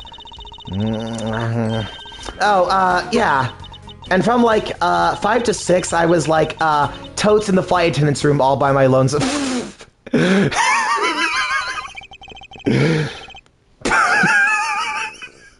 God damn it.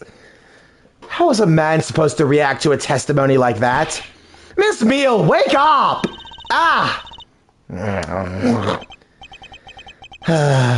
She fell asleep again. So the only way I'm going to be able to wake her up is by pressing her. God. Stupid. So stupid.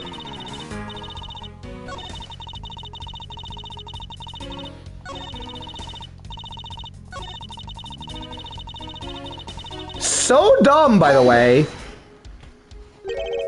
So, you were alone the entire time, weren't you?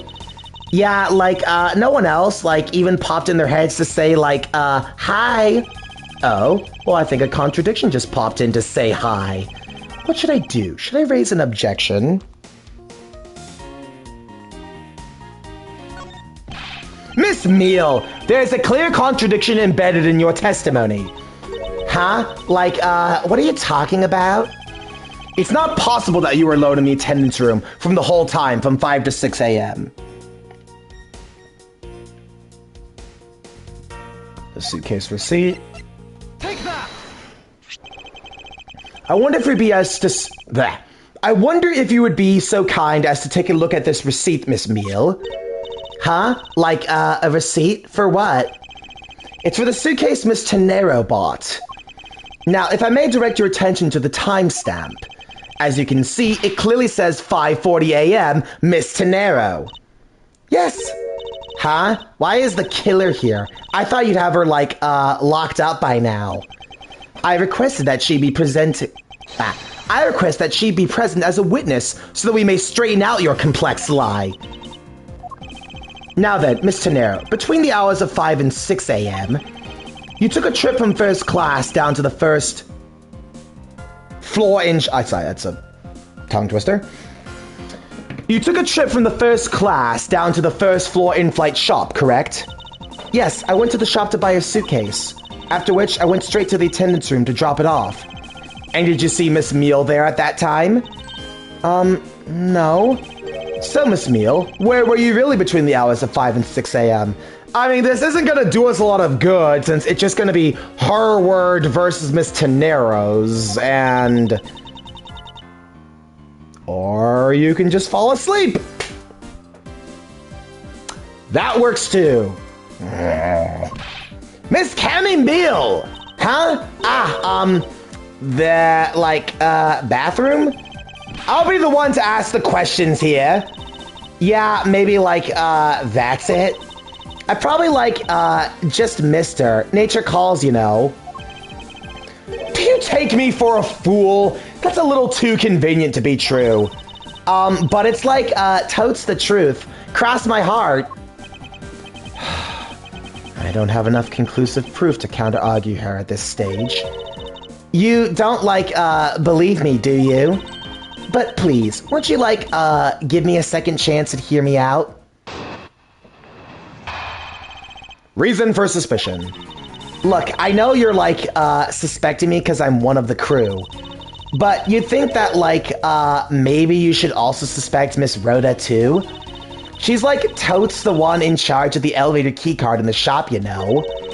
If you ask me, that, like, totes makes her super suspicious. Please leave Miss Tenero out of the conversation. Only you are under suspicion for now. I, like, don't get it. Why are you covering for Miss Rhoda all of a sudden? Oh, now I get it. Maybe you've got your eye on Miss Rhoda. Of course I'm keeping an eye on her. I can't very well let her escape, can I? Never mind. But you want to know something? Miss Rhoda actually kinda like... I have absolutely no interest in people who can't appreciate my sense of... God. Oh boy, we're bringing that up again. Now's not the time for this sort of talk. Okay. Open up the guide again.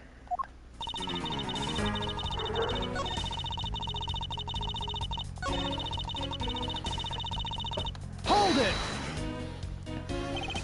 And what are you in charge of, Miss Meal? I like totes take care of the attendance room. That doesn't count! But I, like, spend so much time in there. It might as well be, like, my, responsibility.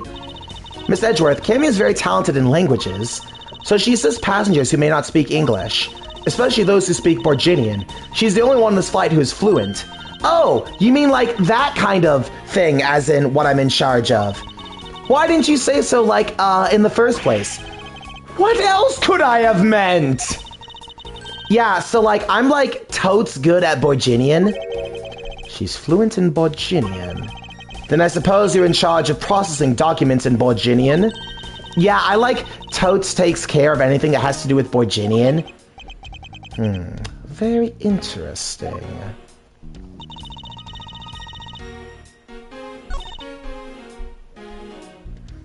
Press that and then...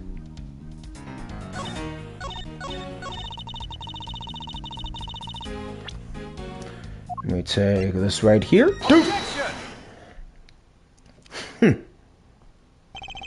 So you're the only one in this flight crew. You're the only one in this flight crew that speaks fluent Borginian. Is that correct? Oh, like, yeah, I guess so. God, she's trying way too hard for the sleepy trick, man. It's not fooling anyone. Yeah, I studied abroad in, like, Borginia for, like, a while. If that is the case, then the signature on this document belongs to you, doesn't it? This is a falsified piece of documentation with only one purpose: to lead anyone who read it to believe that Mr. LeBlanc's statue was loaded in Europe. The only person could have prepared either... Oh, prefer it's like 7 a.m. She's probably not gotten sleep. Well, actually you're right, time zones aside. But even so, there's a murder on the plane! The only person who could have prepared or processed this document in Borginian is you, Miss Emile. Without your participation, the smuggling of the Aleph Red could not have occurred. Don't sleep while I'm pointing my finger at you! Oh, I like totes wouldn't dream of falling asleep on you, Mr. Edgeworth. It's like exactly as you say. Are you confessing to having participated in the smuggling? No, I'm like totally far from it. That's true. I was the one who signed off to that document. But you like totes can't use that fact alone to make your allegation of smuggling stick. There is like no direct correlation after all. All you have is my signature on like a piece of paper. Really? All you did was sign it? I like neglected to check if the cargo had been loaded onto the plane properly. So sorry about that. Since she's finally woken up, this is going to be one tough fight. I like suppose, and this is just a supposition, even if I was like totes involved in the smuggling, you can't throw the charge of murder on me just like that. If you were involved in the smuggling, you would have a strong motive to kill. Agent Hicks was in the middle of an investigation regarding the smuggling ring, and just when he was about to close in, he's killed by a member of that ring. Well, did you ever stop to think that maybe Rhoda is the smuggling ring member? After all, unlike me, Rhoda, like totes, has access to many things on this plane for work purposes. So perhaps there is some element of a setup at play in this case. Like, what are you talking about? Don't worry, I wasn't talking about you. I meant the killer. First, it was myself, and now it's Miss Tenera who's under the microscope. Seems to me that our killer is going to great lengths to pin this crime on anyone they can. You have, like, no proof that Rhoda is being set up, or that, like, she isn't, you know. Actually, I believe she was indeed the intended target from the very beginning. I believe the plan was to push all of the blame for the crime onto her. And this evidence will prove my suspicions. This proves that the killer was out to frame Miss Tenera from the beginning. With a suitcase like that? Come on. I don't even need the guide for that. The killer could have hidden the body anywhere, and yet they chose the suitcase.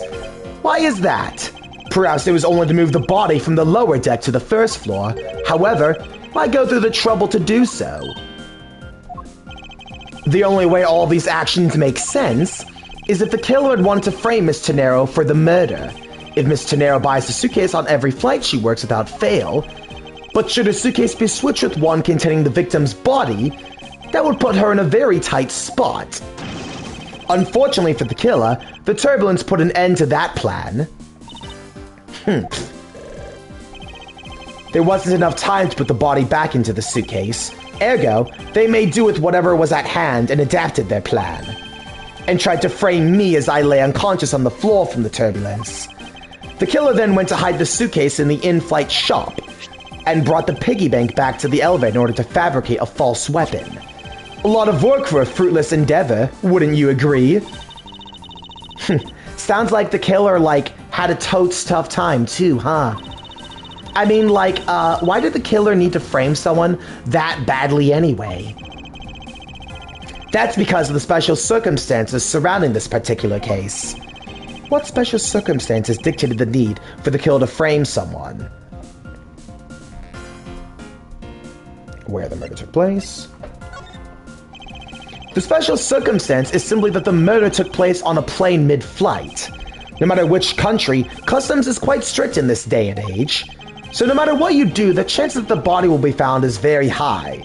Therefore, there was no choice but to frame either Miss Ternero or myself. In other words, the only one who fits within the boundaries of the criminal's movements is not Miss Ternero or myself, but you, Miss Cammy Meal. Only you and you alone could be the killer. Like, and so what? Are you, like, totes done already? I was about to fall asleep again. Anyway, let's, like, be honest here. You, like, don't have anything on me other than, like, a whole lot of circumstantial evidence. I can see the outline of how the murder occurred, but I have no definitive evidence. Isn't there a piece of evidence that's still unaccounted for? Something that I still can't quite fit into the big picture? Yep! Just like Jock Portsman. Funny how that same exact word was thrown around not once, not twice, but 3 times. 3 times. Want to point out that this case takes place actually 2 days before the first case. So the cases in this game are told in a sort of unchronological order for the record. But yeah, the missing cell phone. Take that! I don't have any actual evidence. I thought not. But that's because it went missing and still is. Missing? What do you mean by that? In the complex puzzle in this case, there was one piece I kept getting stuck on, and that is the victim's cell phone. Francisca, you were waiting at the airport for a phone call from Agent Hicks' cell phone. Or at least, that's what you told me. That's right. But Agent Hicks' cell phone could not be found at the crime scene. You mean, the killer took the phone with them? Precisely. I suspect if that we were to find that phone, it would lead us to the killer. Haha, like, totes, come on, get serious. If the victim fell to his death from that height, wouldn't his phone break as well? We won't know that until we try a little experiment, will we? Francisca, I'd like to ask for your assistance. You know the victim's phone number, do you not? Of course I do.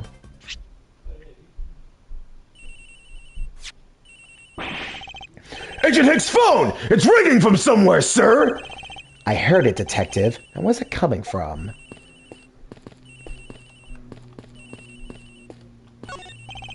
Sounded like the phone is up in the flight. Oh.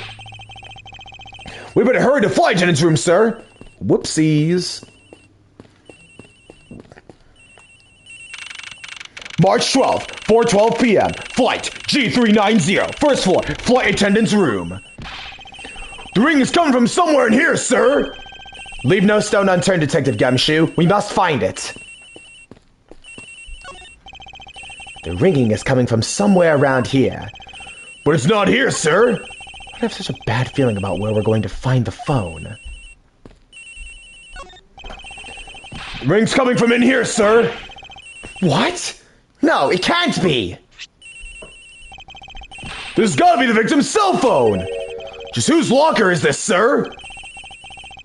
It's Miss Tenero's. What?!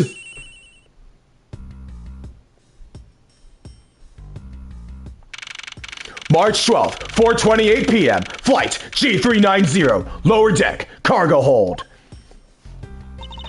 So, like, Mr. Edgeworth, how did it go? Where did you, like, find the phone? I found it in the flight attendant's room, in Miss Tenero's locker. What? But... Rhoda Tenero!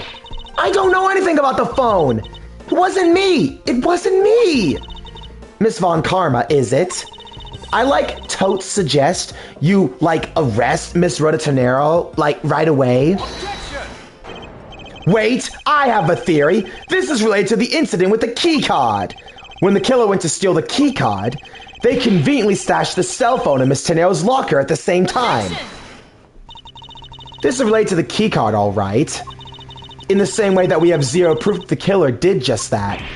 Franny! What are you doing? Do you want to catch the smuggling ring or not? See, this is why I hate Francisca so much.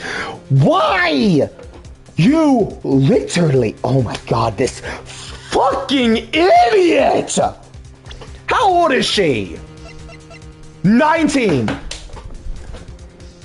This is why! This is why, you arrogant little bitch, you! You literally... Oh my god. So dumb! So dumb! No wonder why you're this impatient! You're barely out of your fucking panties yet! You're literally barely out of your diapers, and you're already trying to play this shit! Oh my god. This is why I hate her so much! She wants to act perfect, but she's a fucking man-child! Okay. So I was gonna rant about that for a while. Let's put a lid on that. The only voice that sings the truth is evidence. That is the one bird we cannot ignore. Franny! Use your fucking head! What should I do? Francisca's right. I can't offer baseless conjecture at this point. Alright then. Why did the culprit take the cell phone from Agent Hicks? It must have something very incriminating on or in it. Hold it! What now, Miles Edgeworth? It's not over yet. We have yet to figure out why the killer took the phone. What? Inside this phone lies the final piece of incriminating evidence that will point us to our killer. We need to examine this phone in more detail.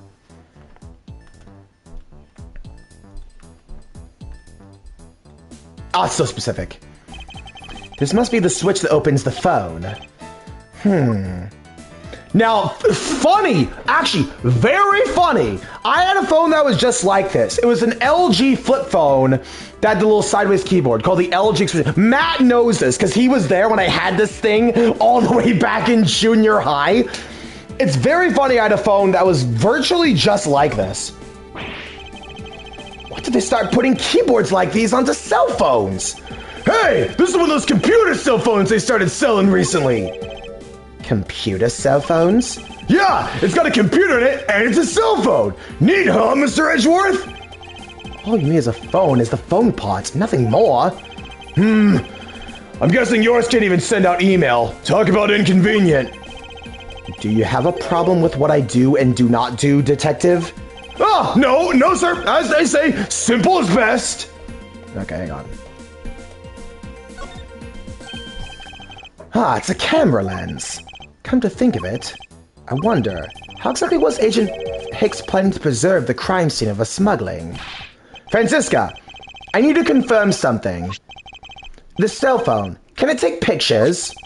Mr. Edgeworth, I can't believe you don't know about this kind of basic stuff, sir. This looks like a very similar model to my own, actually. And mine can take photos just fine. Do you think Agent Hicks could have taken some pictures with this? In particular, pictures as evidence for his smuggling case? If so, I'd say there may be some very inconvenient photos in here for our killer smuggler. But the phone's all busted up, sir. Even like a super prosecutor like Totes can't repair a broken phone? I'll find a way. Don't you worry about that. May I, like, Totes go back to sleep now? The LCD screens on the inside and outside are broken, that's for sure. But that's also reason enough to believe that the killer wasn't able to erase the data. What? What do you mean by that, Francisca? It looks like our killer isn't very familiar with electronics. This phone still rang when I called it, meaning that only the LCD screens are broken. It's possible the photos are still there inside, waiting to be accessed. All we need to do is transfer the data to my phone. Francisca, your phone, if you please. Very well. It's transferring. All right, displaying it now. This is... Agent Hicks was most certainly trying to obtain some evidence for his smuggling ring case. Hey, the olive red's nowhere in this pic, sir! But this, like, Totes has no meaning as a piece of... But this, like, Totes has no meaning as a piece of evidence in this murder case, right? Ouch! She's right. There's not much we can find out about this Agent Hicks killer, sir. Is this it? Is this the end? Is there really nothing in this photo that we can use?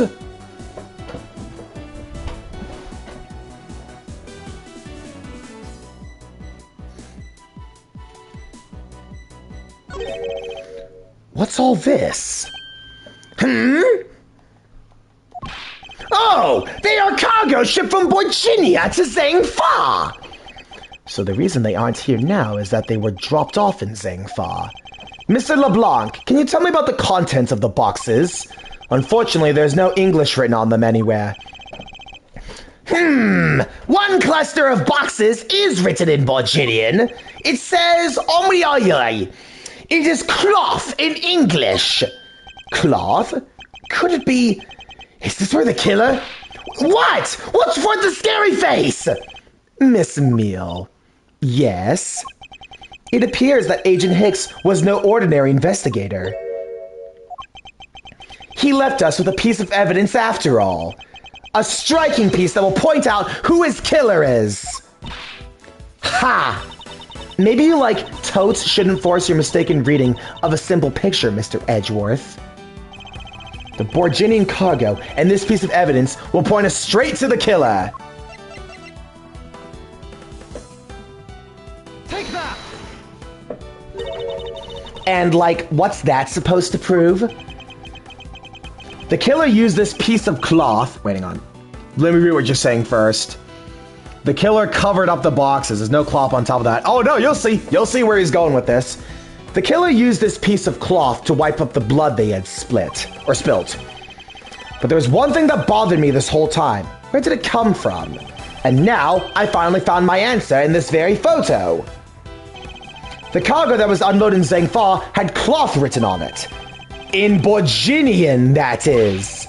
And this is where the killer grabbed a piece to clean up the blood with. That's right, the killer was someone who could read and understand Borginian. And that only crew member that fits the description is you, Cammy Meal. Ha, that's totes pretty flimsy. The killer probably searched through all the boxes looking for something to use. When you're so frantic, you don't care if a box is totes in English or Borginian. Sorry, but I cannot agree with your assessment of the killer. That's true, you're right about that. Waiting for the text to disappear. Sorry, but I cannot agree with your assessment of the killer's indiscriminate nature. What? There was no need for the killer to tear through boxes at random at all. And if the Slow down! I'm near the end and I'm speeding!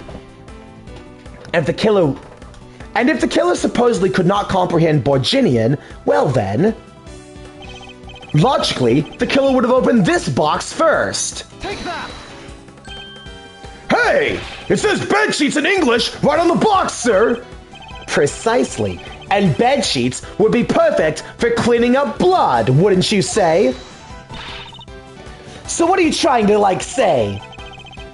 That if I were the criminal, this box of bed sheets would have been what I would have spotted first. However, the killer chose to use some Borginian cloth. Do you have an explanation for that? The killer didn't want anyone to know that the real scene of the crime was this cargo hold. So they were afraid to leave signs of the box for the sheets had been opened. However, the Borginian cloth, well, that's a horse of a different color. Because the killer knew that it was going to be unloaded in the Republic of Zhangfa. That's right. That's why the Borginian cloth was used. And the only Borginian reader on board who can make such a calculation decision... And the only Borginian reader on board who can make such a calculated decision is you, Cammy Meal. You and you alone. It would be very easy for us to confirm if any of the boxes were resealed. All we'd have to do is contact the Zhangfa authorities in time. We may even find other evidence... I need to slow down. We may even find other evidence to incriminate our killer from within those boxes. So what do you say, Miss Meal? Why not confess to your crime here and now? Or would you rather wait and see what we find out from our investigation in Zhangfa?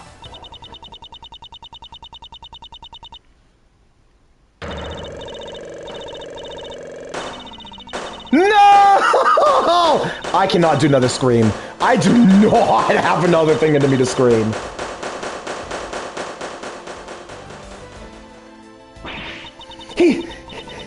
Interpol! I totes couldn't stop it! I brought him here, and he, started taking pictures. I couldn't be found out. I was scared. I was in trouble. I...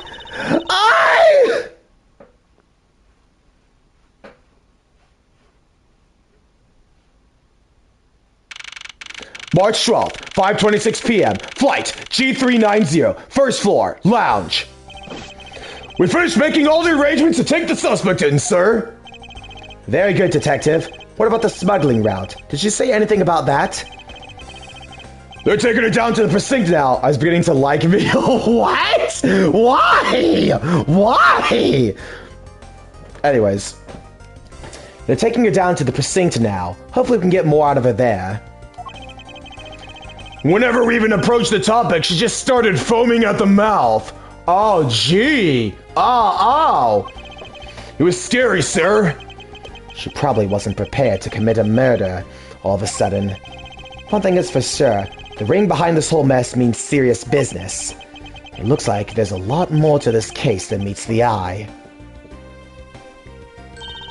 Mr. Edgeworth, I just want to say how much I appreciate everything you did. Thank you very much. It was nothing. In fact, I should be the one thanking you for your cooperation. But truly, if it wasn't for you, I might not be here right now. Instead, I can continue to serve our passengers as a flight attendant. I hope that, well, please accept this as a token of my appreciation. That's... I see. You don't have to take it if you don't want it. No, I mean, I would never turn down a lady's generous offer. Oh, thank you. I'm sure it will serve you well. And remember, we here at Go You Airlines are always ready to serve you, Mr. Edgeworth. Thank you. I'll keep that in mind. Now, I must bid you farewell. May all of your skies be blue, no matter where you go.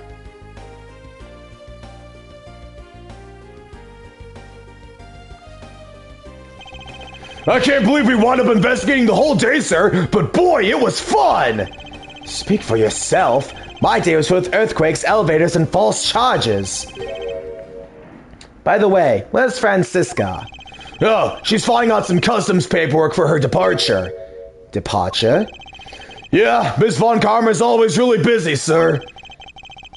She's been flying country to country to chase down some leads regarding her case. Detective, can you cancel the car I had you reserve earlier?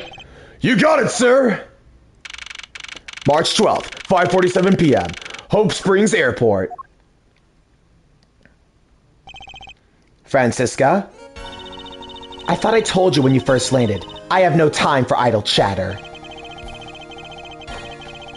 I have no intention of wasting your time. However, it has been a while since we last met. I also have no time for such familiar reminiscences. Just who do you think I am? You are Francisca Von Karma, a very proud prosecutor deserving of much respect. Until only a little while ago, I was but a wretched mutt who was always losing to you. A dancing hero living her life on the name and fame of her invincible father. True, your father Manfred Von Karma didn't lose a case for 40 years.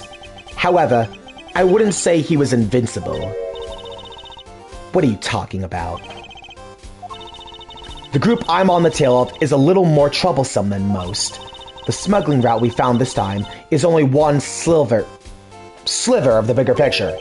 Sounds like a dangerous assignment. You really don't have to worry. I can take care of myself.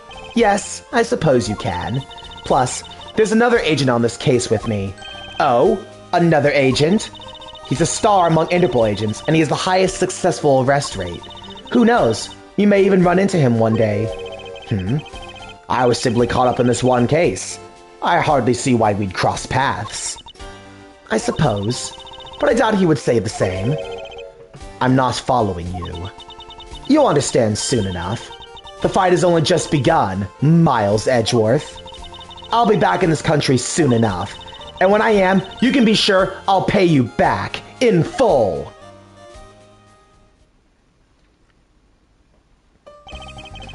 And just like that, she's gone, huh, sir? I love this rendition of Gumshoe's theme, by the way.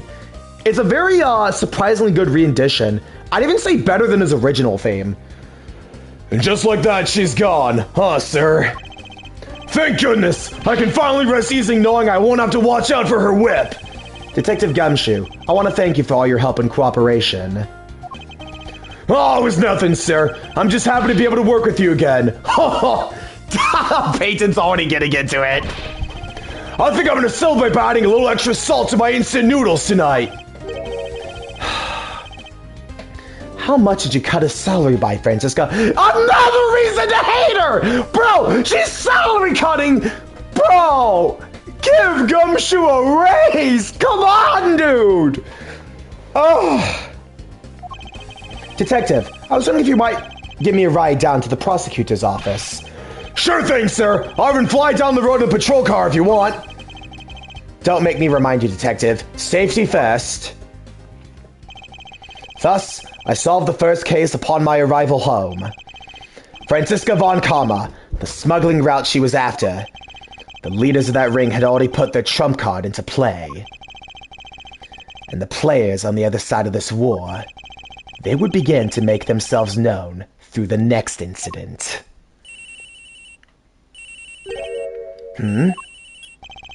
Edgeworth speaking.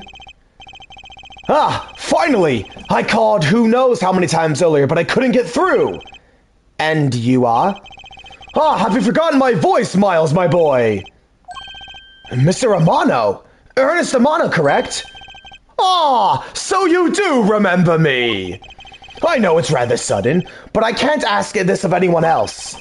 There's been an incident, Miles. My son, he's been kidnapped.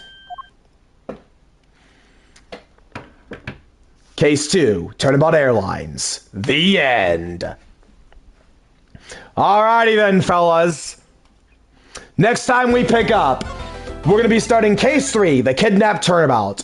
In my opinion, a criminally underrated case that also introduces one of my favorite characters in the Ace Attorney franchise. A character I loved so much even that I'd actually based Lynn off of her. Now, the question remains, do I want to do the opening of Case 3 or should I end it here? You know what? I'll end it here. I'll give you guys something to look forward to next time. Oh God, let's see how long this case clocked in. Probably just about 4 hours. 3:35. Okay, so a little short of that. But God, once we get to this fucking case right here, oh God, that's gotta be a long one. Thank you so much, everyone, and I'll see you all next time. Bye-bye.